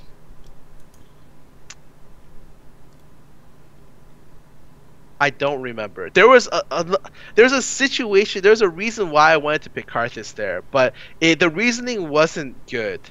But I just remember the second game being like, Karthus is not a good pick here. After he picked it, because I was like, okay, there's no way we can get this win unless we get like a really nasty flank, or like we do like this situation well. But I think at that point it was already a little bit whatever. Yeah, I just think that game was like the draft was completely terrible. That was also the Smithy Sejuani ult game, by the way. That's whatever. Honestly, it's like. Those kind of like I think whatever mechanical mistakes are things I can't correct. Sure. On the fly, yeah, right? Yeah. From game 2 to game 3, I can't be like, all right, Smithy, just hit your Sejuani ult. Yeah. So as a coach, I'm just like, all right, shit, it missed. Well, that sucks. You know, I think if that hit, unless they won a mid game team fight, it was possible to win with that comp, but that was disgustingly hard with Karthus Sedge. So we'll just axe that out. Really bad draft by me. Third game. Afro kind of got people together in that situation, and then it was just like, okay, well, we'll just pick comfort picks for the last game, because it felt like the second game was like, okay, well, we kind of went too far out there. So the third game, we just played comfort picks, and I think that was when every lane got solo killed. Top lane got solo killed, bot lane got solo killed, and I talked to Link afterwards, and he was like, yeah, I just tried to make a play happen, but it just wasn't the correct thing to do. And then mid lane got solo killed as well. Whereas that was a game where we had played with Ezreal mid so many times, and our entire strategy was, okay, we just need to make it to 2 items and we'll win the game. In fact, it was the most consistent thing. But especially in scrims, it's just it was hard for people to call aggression. And the same was in that game. Like, it's hard for people to hold back. Playing safe was just a notion that was like, it was cool, but you'd always want to test your limits, and it would come out at a really bad time. I think it came out during that series as well, where we were testing our limits, trying to be aggressive, and it just didn't work out. We weren't able to play safe up until the 2-item power spike that we needed for the Ezreal to win. So I thought the first and third game were fine, and actually it was like better than I thought. The first game was like actually pretty good. And then the second game was just completely my bad. I shouldn't have picked Karthus. It would have been a lot better to pick I think it was Lysandra or see. I don't remember the specific champions. I have to look them up. Okay. But I agree with you. It was the Karthus pick was incorrect. So one of the main themes of Link's huge document about all his problems in CLG, when he's talking about this particular era, was the idea that like every season, one of the reasons he saw as to why things always went badly was like when things were working, you know, like the relationships. He never made it sound like they were super good, but like, okay, they were close enough. Okay, they were working to some degree. Like there was just enough friendship and just enough like of things are working where there's not problems. But it sounded to him like the main thing that always killed CLG was he thinks that Doublelift just eventually was like, okay, I'm checked out on these guys. Like, you know, like this guy is like failed too many times, or this guy over here, like I just can't trust him. And so he always made it sound like in general Doublelift with all the players, but I read it when I looked at the lineup of Link's problems himself, like Link himself was kind of feeling like he was the one that Doublelift often lost trust in. Like Doublelift for some reason just kind of like he just didn't, it wasn't there in that sense. Were there trust issues in CLG? Certainly, and especially after the TSM game, like I already said, people just ended up losing confidence in Link, and Doublelift being one of the main people who did.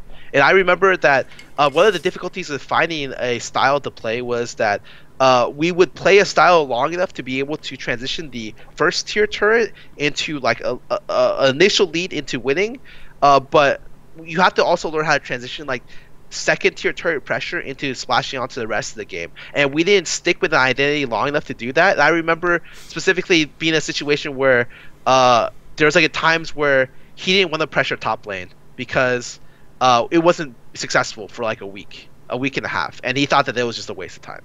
And that was because Zion's decision making at that time was still like obviously working. So he was developing into a shot caller on CLG, which he wasn't on Coast. And now I feel like his shot call is great. You know, as I feel like if you're winning, he feels like if you're winning, you should be able to shot call because you have the biggest idea of how to push your lead on the map. Sure. And while we were trying to do that,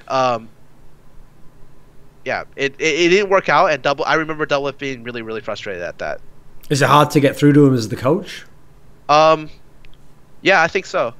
I definitely do. But that's just because I feel like at some point during the split he lost respect for me as well, and so very similar to Shiphtur, it's kind of hard to get it back once it's lost. Now that obviously, listen, now CLG, they've won this split, things have worked out. I mean, there are different circumstances that I know people are pretty quick to dismiss. Like, you know, it's not like they're not playing against like peak era Cloud9 and stuff. You know, things are a bit different in terms of the general trend of where they're at, okay? But listen, props to them. They played a lot better. I think a lot of these problems didn't manifest in the playoffs. All good stuff. What do you think it was about Doublelift's career that he was the guy where even if he was individually good, I mean, a lot of these splits we're talking about, for like the first 2/3 of them, he might even have been the best AD carry, and he was really good, and he was the star player of his team. But somehow he was a guy where no matter what team he was on, failure did always follow him around in some sense. And since I've just gone into a little bit with you, he was someone also who had kind of like a strange relationship with teammates. Like he is someone where, again, if I was talking to him privately during these times, when you were winning, he would always be like, "No, I love that guy. I think, you know, I believe he can do it. I do think this time we've gotten over our problems." But it would always end the same way. It was always end with like, you know, he was kind of like checked out on that guy, or just he just couldn't trust him anymore. What do you think it is about him as a player or a person? Why could he never unlock that potential before? Well, I think it's because before he was a terrible teammate, and that's just it. The way I see it is, and I explained this to 2 other people recently, so I kind of understand. So when you're looking at a player, so the average player goes in, and on a scale from 1 to 10, being a good teammate, they're around like a 6. Okay? Doublelift lacks empathy. Like that's his biggest weakness. Is the reason why he's not a good teammate is because he lacks empathy. So it's hard for him to understand, like so and so kind of things, right? And so or team related things. And so I think his like level of teammate started really, really, really low. So let's say very first era, him saying hotshot, and in that type of environment, that doesn't promote good being a good teammate, right? That's like the opposite. You learn how to be the worst teammate, and so I think he's steadily improved since then. Like maybe he started as a 3, and every year he's increased 1. So this is like his 4th year. So he's like at a 6 or 7 right now, which means he's become like a good teammate. But the steps that have led up into that point take a long time. And I think that, yeah, he like, I don't think it's wrong to be stubborn. He's just that type of person, and I don't hold that against him because I'm stubborn too on a lot of things. But I think the biggest thing is just that, yeah, he because he's not like a great teammate. I used the phrase before, being like, I shouldn't have to teach you how to play, or I shouldn't have to teach you how to do stuff. But the way I see it is, if you're the best teammate, you should always know the situation of your teammate and try to help him out. But that wasn't like the mentality that he had, I feel like, growing up as a pro player. In fact, that's a mentality that with the people around him that he never had. And so for him to grow into that has been, I feel like, one of the biggest things about this split. And I really felt like one of the biggest reasons why they're successful is because their coaching staff, Blurred Limes and Tony Gray, are doing a great job at doing that. And one of the things I know that Blurred Limes is doing is that he's having people do like do physical activity, like run together, or like whatever. And I had people go to the gym 3 times a week, but it's more than that. You know, when you're doing the basketball drills. Like, I used to play basketball, whatever, and let's say your job was to hit so and so baskets. If anyone failed, they all ran. That's the kind of team building exercises that League of Legends kind of lacks. That those type of physical exercises build up a kind of relationship, or like trust in each other, because it's like, well, if he fails, I fail. Like, instilling that type of mentality into League of Legends players is really, really hard, and that's what the best coaches have been able to do. People like Daler, people like the CLG coaching staff, I felt like really got into their teams that type of thing. And I feel like for a lot of other teams, and you know, I pointed Gravity as a good example. You know, if in an interview you tell me that you don't know how another teammate is going to fix their problems, or that you can't help them because you're just the mid lane, I'm not going to think you're going to be able to go far at all. You know, I think that I immediately think that means you could be a better teammate, and that prevents me from thinking that they're at an elite level of a player. I don't want this to sound like a softball, okay? Because here's the thing: you might actually have a totally different opinion than I expect you to now. So I actually just want you to be blunt on this answer, okay? Okay. Don't if you really think away, don't pussyfoot around. Don't think you have to like protect anyone's feelings.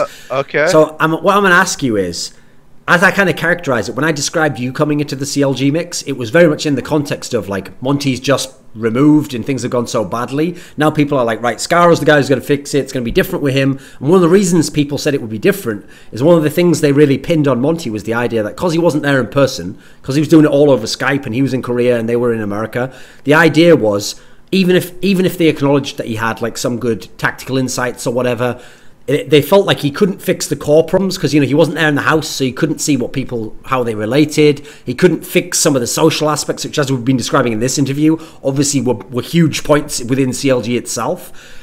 In your time within the team, seeing similar issues or seeing the problems and overcoming certain things within CLG, does that actually, can you empathize with Monte's issues? Do you actually think, okay, that's one side of it? On the other hand, were there issues with Monte? Like, have people overhyped the strategical aspect of the game? Is he like a great commentator, but maybe not that great a coach in terms of thinking in that sense? What do you think on these two components? I think neither me or Monte were super top tier coaches. Okay. I think Monte was really good. If I recall, I remember Monte being good at being able to teach Afro and Link how to do rotations to an extent. I think they already knew how to do rotations above the level of most teams in NA already. But after working at Monte, they like, I feel like they gave Monte a lot of credit for people gave Monte a lot of credit for them already being smart. Like, I feel like Afros and Link are two of the smartest players I've ever worked with, and two of the smartest players I even know in the scene. Okay. That understand macro play and how to win the game essentially on a bigger scale. And I think working with Monte helped them refine their knowledge to become undisputably one of two of the best, and the team to have a better idea of it. But to say that Monte single-handedly caused them to become gods at rotation, from what I heard and from what I understand, not really. I think, yeah, that's just how it is. And for me specifically, I didn't feel like I did. I don't think I did that bad as a coach. And kind of when I left, I just took all the blame for the losses because I felt like that's the least I could do for leaving as a coach.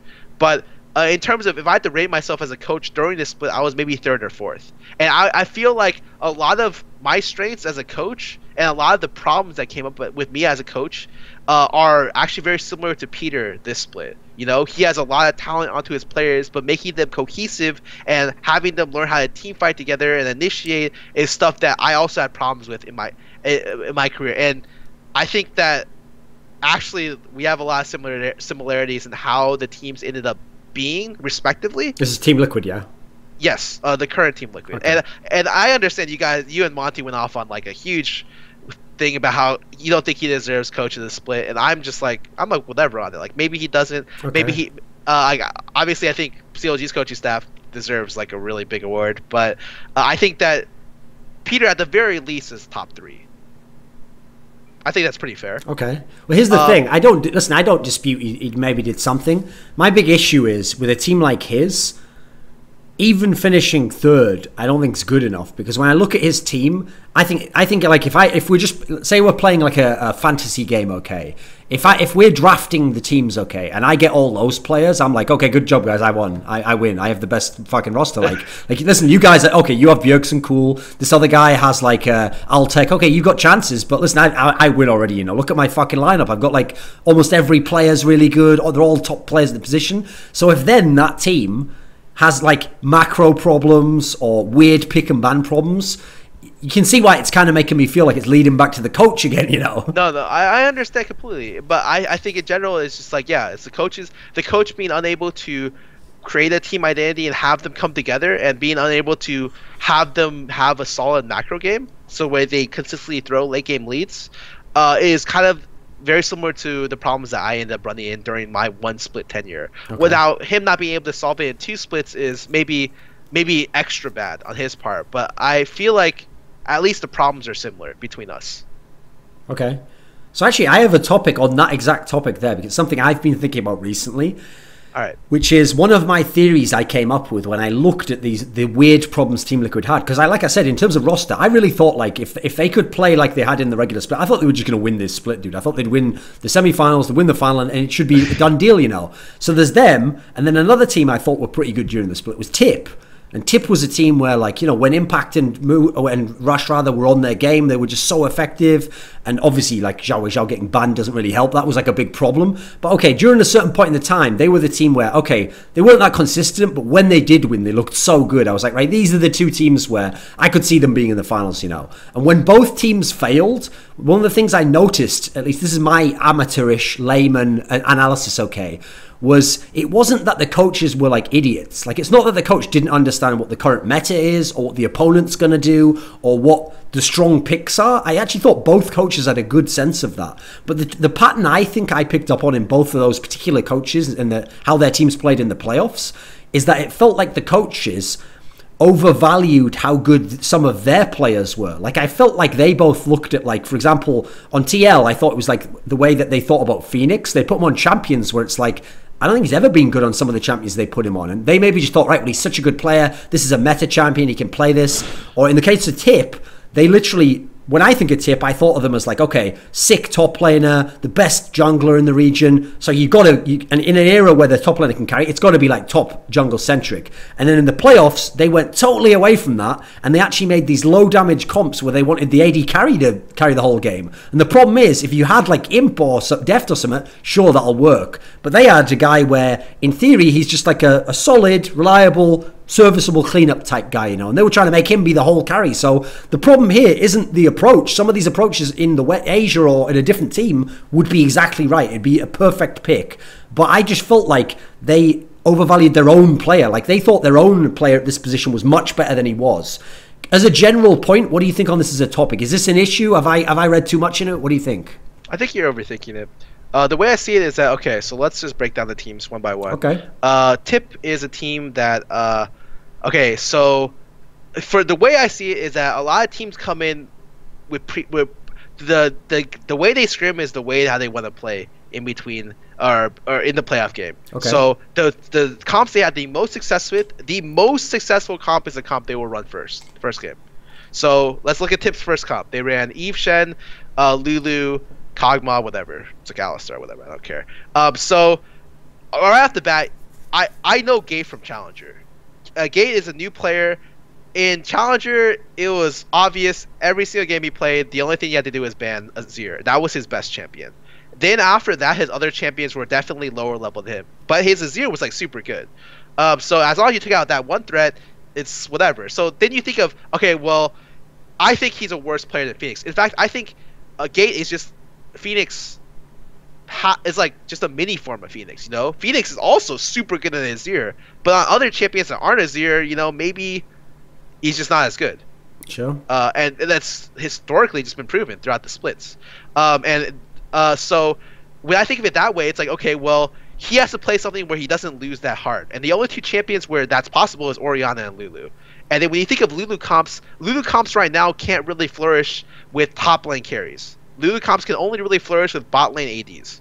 So they were just playing the comps that were probably going to be the most successful with that champion. And you can't even run a carry oriented top laner with that champion and look to succeed. At best, you can run a Gnar, but that's not going to do much. I thought Shen Eve was the best comp, and I think that comp they should have kept running because the thing about Eve Shen is that it puts a lot of pressure on the mid lane, so you know that your mid laner won't be losing. And if you saw the CS that game, they were really, really even, and a lot of that is because of the unnatural pressure that Eve and Eve Shen tend to put on the map when they're even ahead or even behind.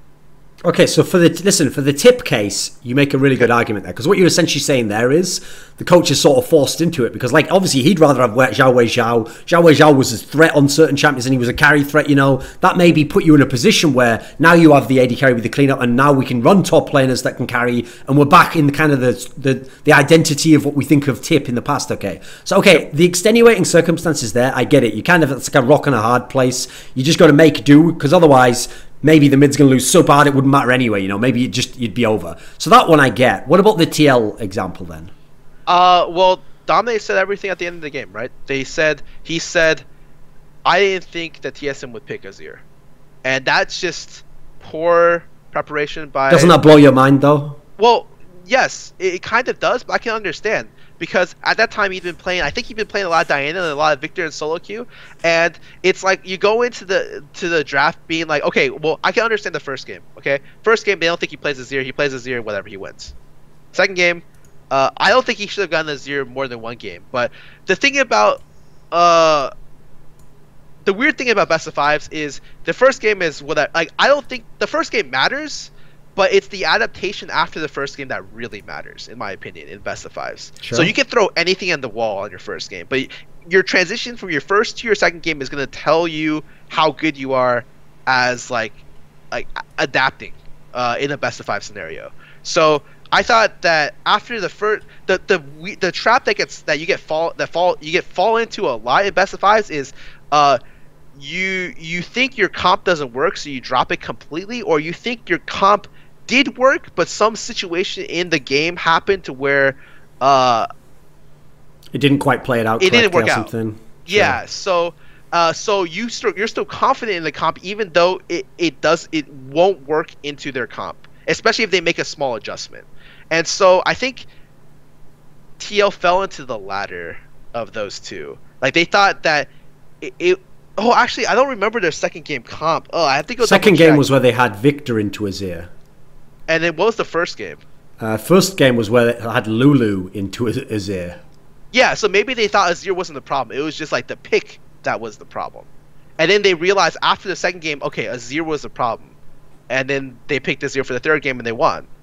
And in the fourth game, did they get Azir? No team got Azir, right? It was the fourth game was where Team Liquid banned Azir themselves. Bjergsen takes Lulu, and then Phoenix takes Victor again. Yep. So I just think it was just they underestimated his Azir, and they underestimated how hard Bjergsen can carry in that situation. And I can kind of understand that. Phoenix and Bjergsen are essentially the same kind of player, but like you know where I stylistically like point out different types of players, like High and Link are this type, and everyone else falls under Bjergsen. I just think Bjergsen's better than like all of these players. I think maybe he gets picked more than some people. I think maybe he team fights worse than a little bit. But in terms of Phoenix, you know how I say Gates like a worse version of Phoenix? Yeah. Bjergsen's just kind of a better version of Phoenix, in my opinion, because he's consistently good on a lot of champions. Minus his Yasuo, that was I'm not really want to talk about that.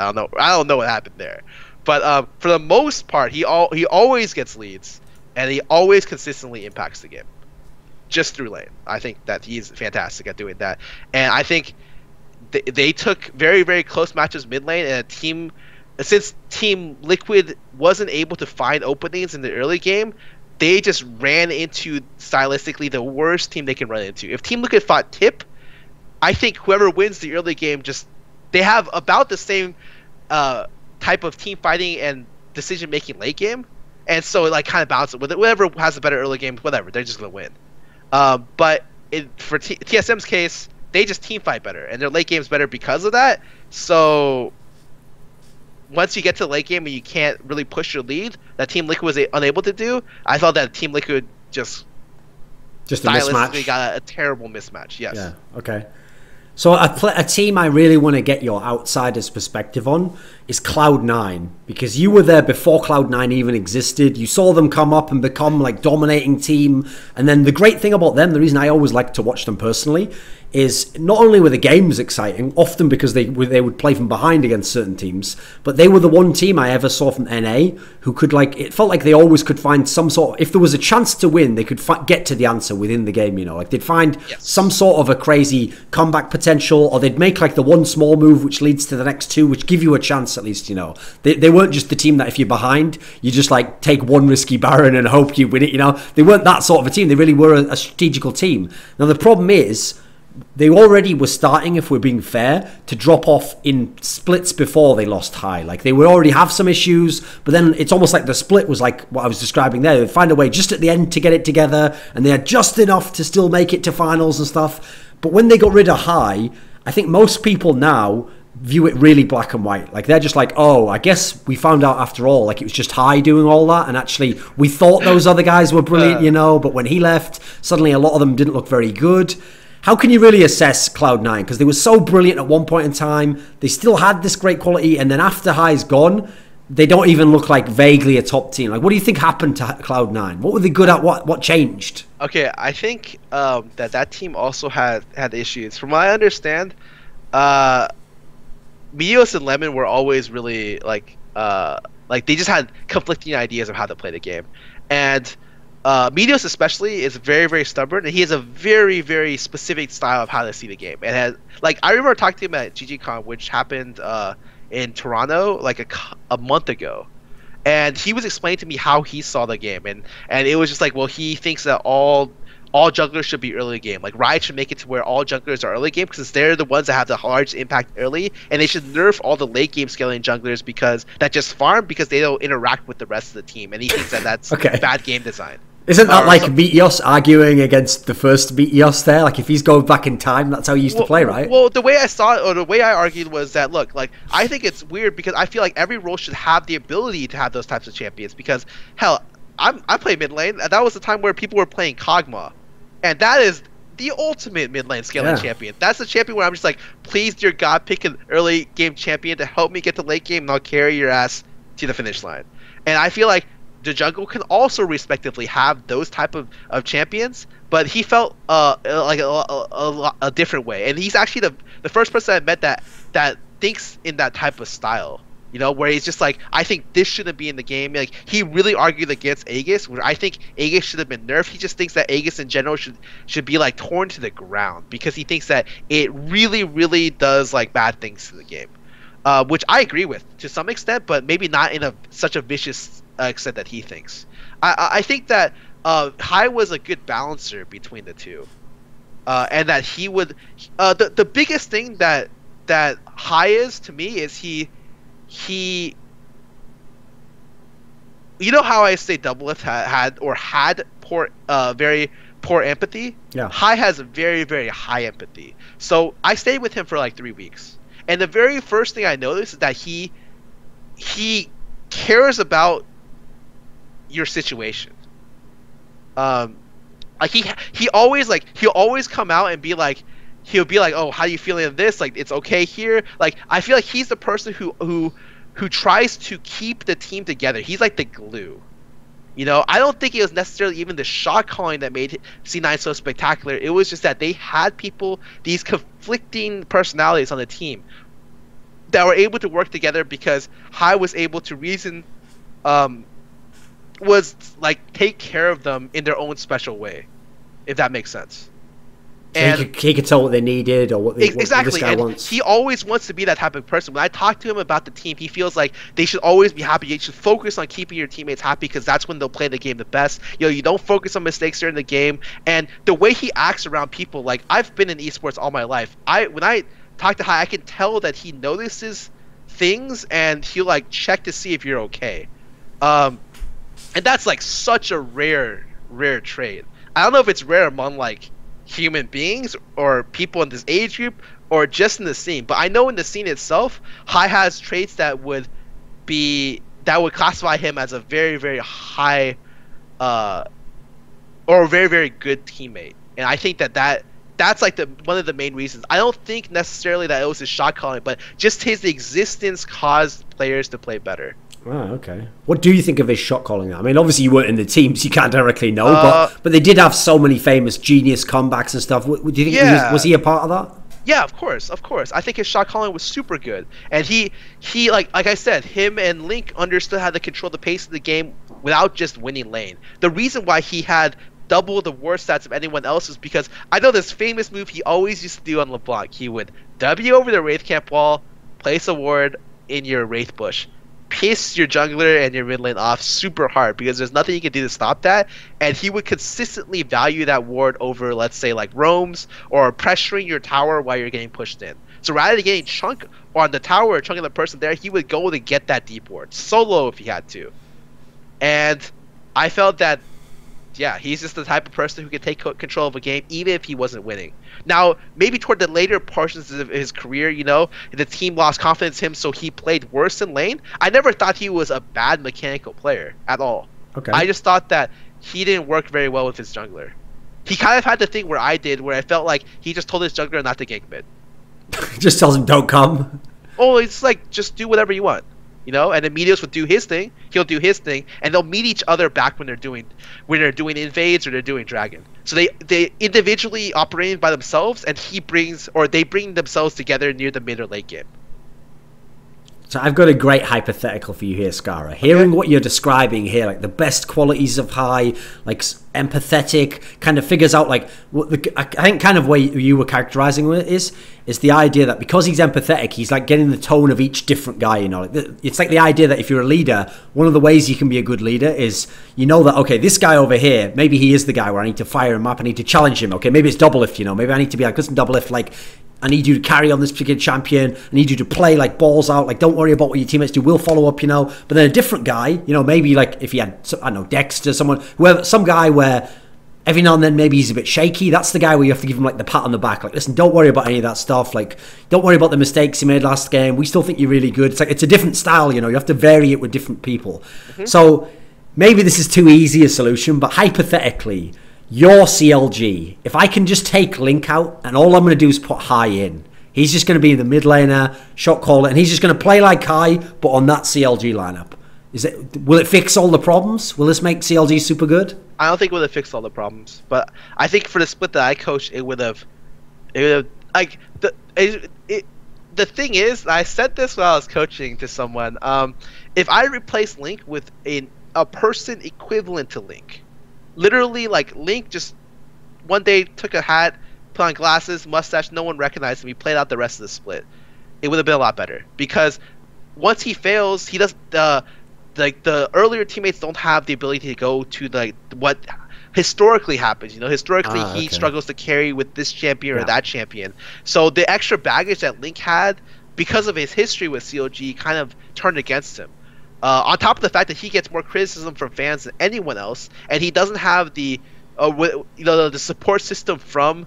He has a support system outside the game, thank God. But if your confidence and your teammates' confidence is wavering in you, he needs to rely on those people even more because he's getting shit on more than anyone else in the team combined. I didn't think it was curious because I thought you were gonna go somewhere else with that question. Okay, where do you think I was going? You're gonna ask me if I thought if Link was on C9 instead of Incarnation, would the team have done better? Let's do it. Link on C9, what do you think? Because here's the thing, if you put Link on C9, then all the things he said about, this teammate didn't trust me, or I had problems here, that's gone, right? Now he's got a totally new environment, and these are guys in theory who, they've played with a guy who doesn't have to carry totally from mid. Would it work? Yeah, I think I already told people that. I thought, especially for the first split, they would have performed way better. And then maybe, going into this split, who knows? But for the first split, I thought if Link was on C9, a lot of the problems they had with Incarnation, because the way I hear about Incarnation, he's like a completely solo QS player. You need someone to come in and tell him how to become a team player, or how to make him become a team-oriented player. And when you have a lot of these personalities clashing in a team, it's hard to fix the personalities as well as personally develop a person. And that's why I think it's taken so long for Incarnation to develop as a player. And I still think, though, I think that if Link was in mid lane for the first split, I thought that C9 would have done really, really well. It's now been basically a season since you've played, because, in fact, let me think, a bit more. In fact, just about a year. Yeah, just about a year. Okay, so about a year. You've had a bit of time off. You've had time you coached. So you got to see a lot of the other players in NALCS. You've got to coach some of them directly. You've got to coach against some of them. You've got a really big overview of all the player pool. Okay, can you think of someone where, if we had to dub this guy the new Scarra, in whatever sense that means, okay, you can decide. God. He's similar playing style, or you think he thinks about the game the same way, he has similar strengths to you. Pick one. You can pick one. Who would you dub the new Scarra? Who are we going to pick out? Who's the closest? No one. No one? Why not? No one, because the amount of experience I've had is over 4 years. And even if I condense that and, it's no one's close, For me, in my opinion, I've changed as well. That's why it's really hard for me to categorize that.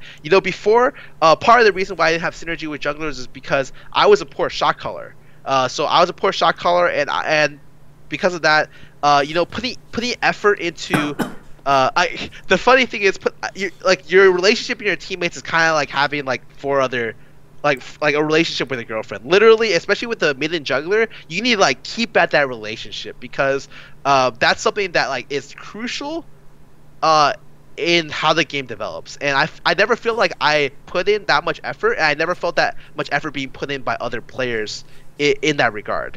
But so I didn't shot call then. But if you look toward the team where I played, I played on a challenger team, right, CLG Black, I shot called for that team entirely. In fact, I learned so much from coaching CLG. I understand macro at a level that was that's really, really good.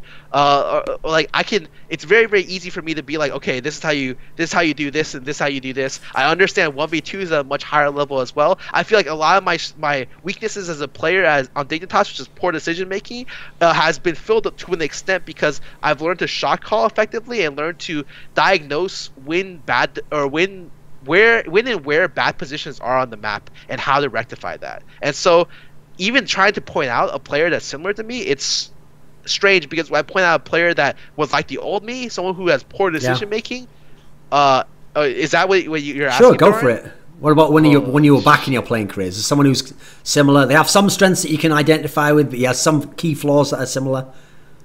No, I don't think anyone has the same strengths that I did as a player, which was essentially that I could play, it would be like Keen, right? But I think Keen team fights pretty well.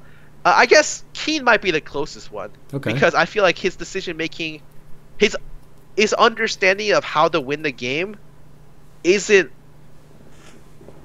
good. He needs someone to teach him how to influence the game outside of his lane. The way I've always seen Keen was alright, he's just a laner. And just how I see Phoenix and how I see Gate is they lane up until team fights, and then they team fight. But Keen especially, I don't know, he just strikes me as a weird person. He plays off meta picks, and then the meta picks that he plays, they're wrong. I don't know if that's a coaching staff problem or his problem, and he doesn't take that much I don't know. I relate to Keen in a lot of different ways. I think if someone were to help him understand the game at a better level, rather than, from what I understand, he's an absolute grind lord. Grinds 14 solo queue games a day every day. Rather than doing that, I think he could be an exceptional player. Oh, okay. So, okay, when you were describing that there, okay, as far as I knew up until now, Scarra, you know, like you're happily retired, you know, you're a streamer now. Listen, I had a league career. It was something that I did at one phase in my life. You know, I'm past that now. I did the coaching. I'm a streamer. But when you were starting to describe there, like how you'd learned about macro playing, your decision making got so much better, and you were shot calling, you were getting super into it. It sounded like there's a part of you wished after CLG that like some like mid-tier LALCS team was like, listen, We've been watching you. We just want you to come play for us. Be the shot caller. Be the main player. Like just one last go, one last split to see if you can do it. Sounds like you kind of wish you could do that, right? I mean, I had originally made plans to try to do that with CLG Black, but then we had a thing where Riot banned my AD carry, which was like literally the hardest carry on the team. And so being able to find a new identity for a team within a week and a half was just impossible. It's like I had the same problem with CLG and it didn't come together correctly. I don't know if you follow the challenger scene at all. Not really. But my AD carry was Stixay, the okay. CLG sub, and he got banned for toxicity. In our like playoffs, he got banned the game that mattered if we qualified. Okay. And so we found and we couldn't use anyone else that was prior in the relegation tournament. So we had to find someone who wasn't good enough to play in the relegation tournament but was teamless. Sounds which was good. like really hard. So we found someone, but he didn't understand like rotations at all. And our strength in all of our scrims, we had 70 to 80% win rates against every single team in LCS or in challenger scene, including Renegades. I think except for C9T, which we only played 3 times without our full roster, and Coast, which we had close to a 50-50 with at the time. We won because our mid-game rotations were super clean. Like we understood 1v2s and mid-game rotations super well. But then after that, we didn't have an identity anymore, and then we just got crushed in 2 series because I couldn't adapt the team fast enough to be able to find something, and that was really tragic for me. I think in general though, I don't know if I'm done with competitive play. There's a very stringent criteria I'm placing on myself by the end of the year that if I don't meet, I'll never look to play professional again. But whether or not I'm not willing to reveal that criteria right now. Okay.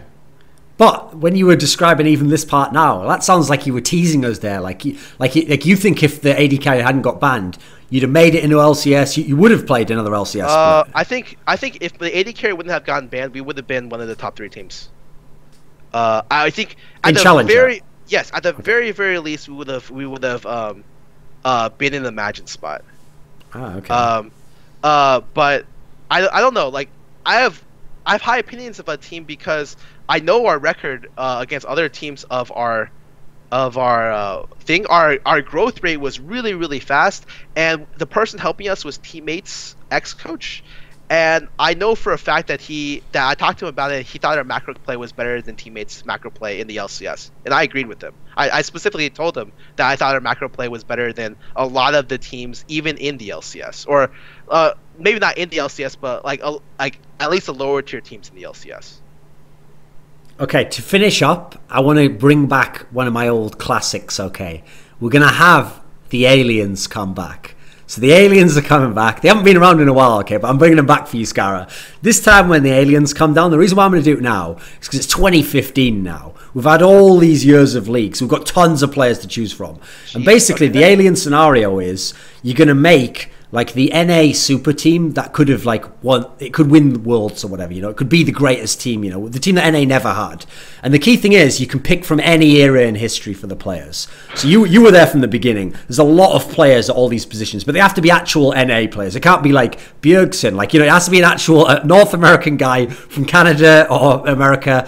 Which 5 would you pick? And again, you can pick different eras for the players, you know, so you can have a guy from season 2 from jungle, or, you know, whatever it is. Who would be the ones where for you these were the best?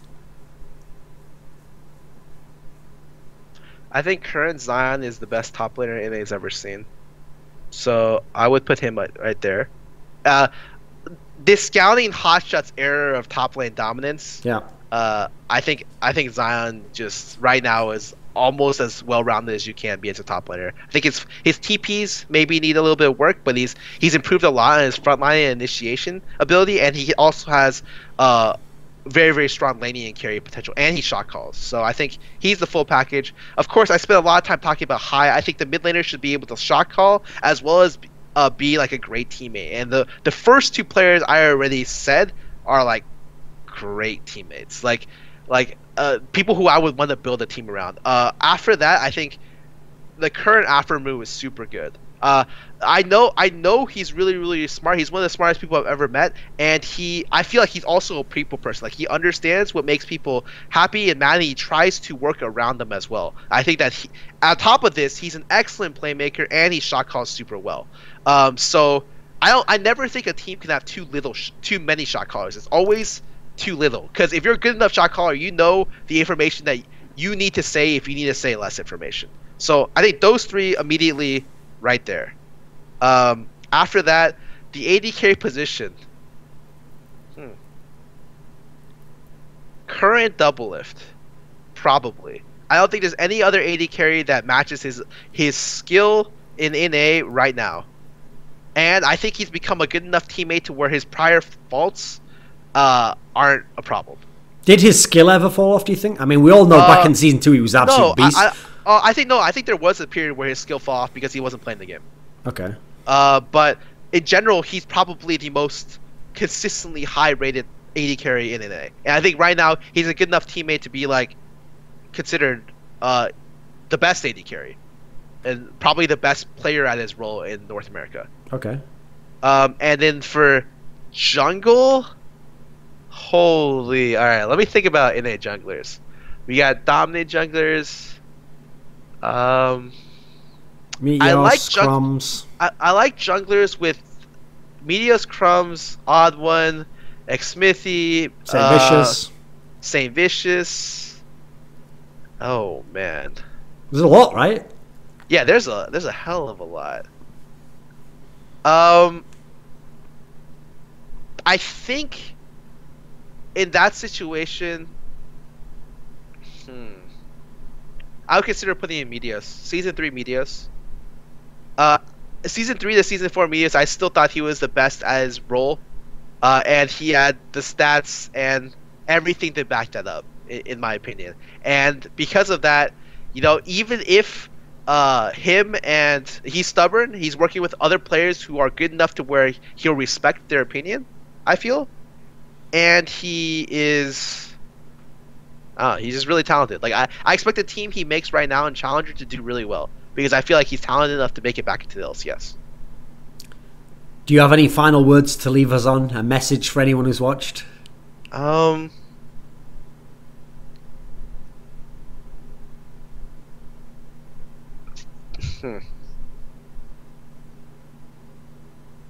lot of times I get the question, Scarra, do you ever regret being a coach rather than being a player? And I think that even though maybe I should have been a player rather than a coach, like I should have jumped immediately to the coaching role because of Dig, I've learned a lot through my years as playing League of Legends. And the biggest thing I've learned is how important it is to respect and like bring up the people around you. And so I don't know. A lot of times I said that I faltered as a player because my support system wasn't very good. So when I heard negative comments about myself, and when I said that I didn't really care about other negative comments like from like Reddit or Twitter or whatever, that's a lie. I do care. That's just the kind of person I am. I like it. I would like it if everyone liked me. But obviously that's unrealistic, especially in this scene. But for the people who do constantly tell me that I'm doing a good job and that I've helped them a lot. You know, I get messages saying that like I'm their role model, that I helped them through like tragic events in their lives, and they made a change for the better because of what I've done. Those are the types of people that I continue. Like existing for, so to speak. Like without those types of people, I would have left this scene a long time ago. I think, and they're the reason why I feel so strongly about um, trying to do what I can, and why I even decide to stay as a player or stay as a coach is because I had people who were completely random that said that I changed their life for the better. And in my life, it's always I always look for happiness. That's my greatest goal in life, is to find happiness. And when people tell me that, Scarra, man, you've made me happy because of whatever that you've done, that's when I feel really, really good about myself. And I want to thank you guys, all of the people out there who've ever told me that or ever felt that way. You're the reason why I play the game and the reason why I'm still here.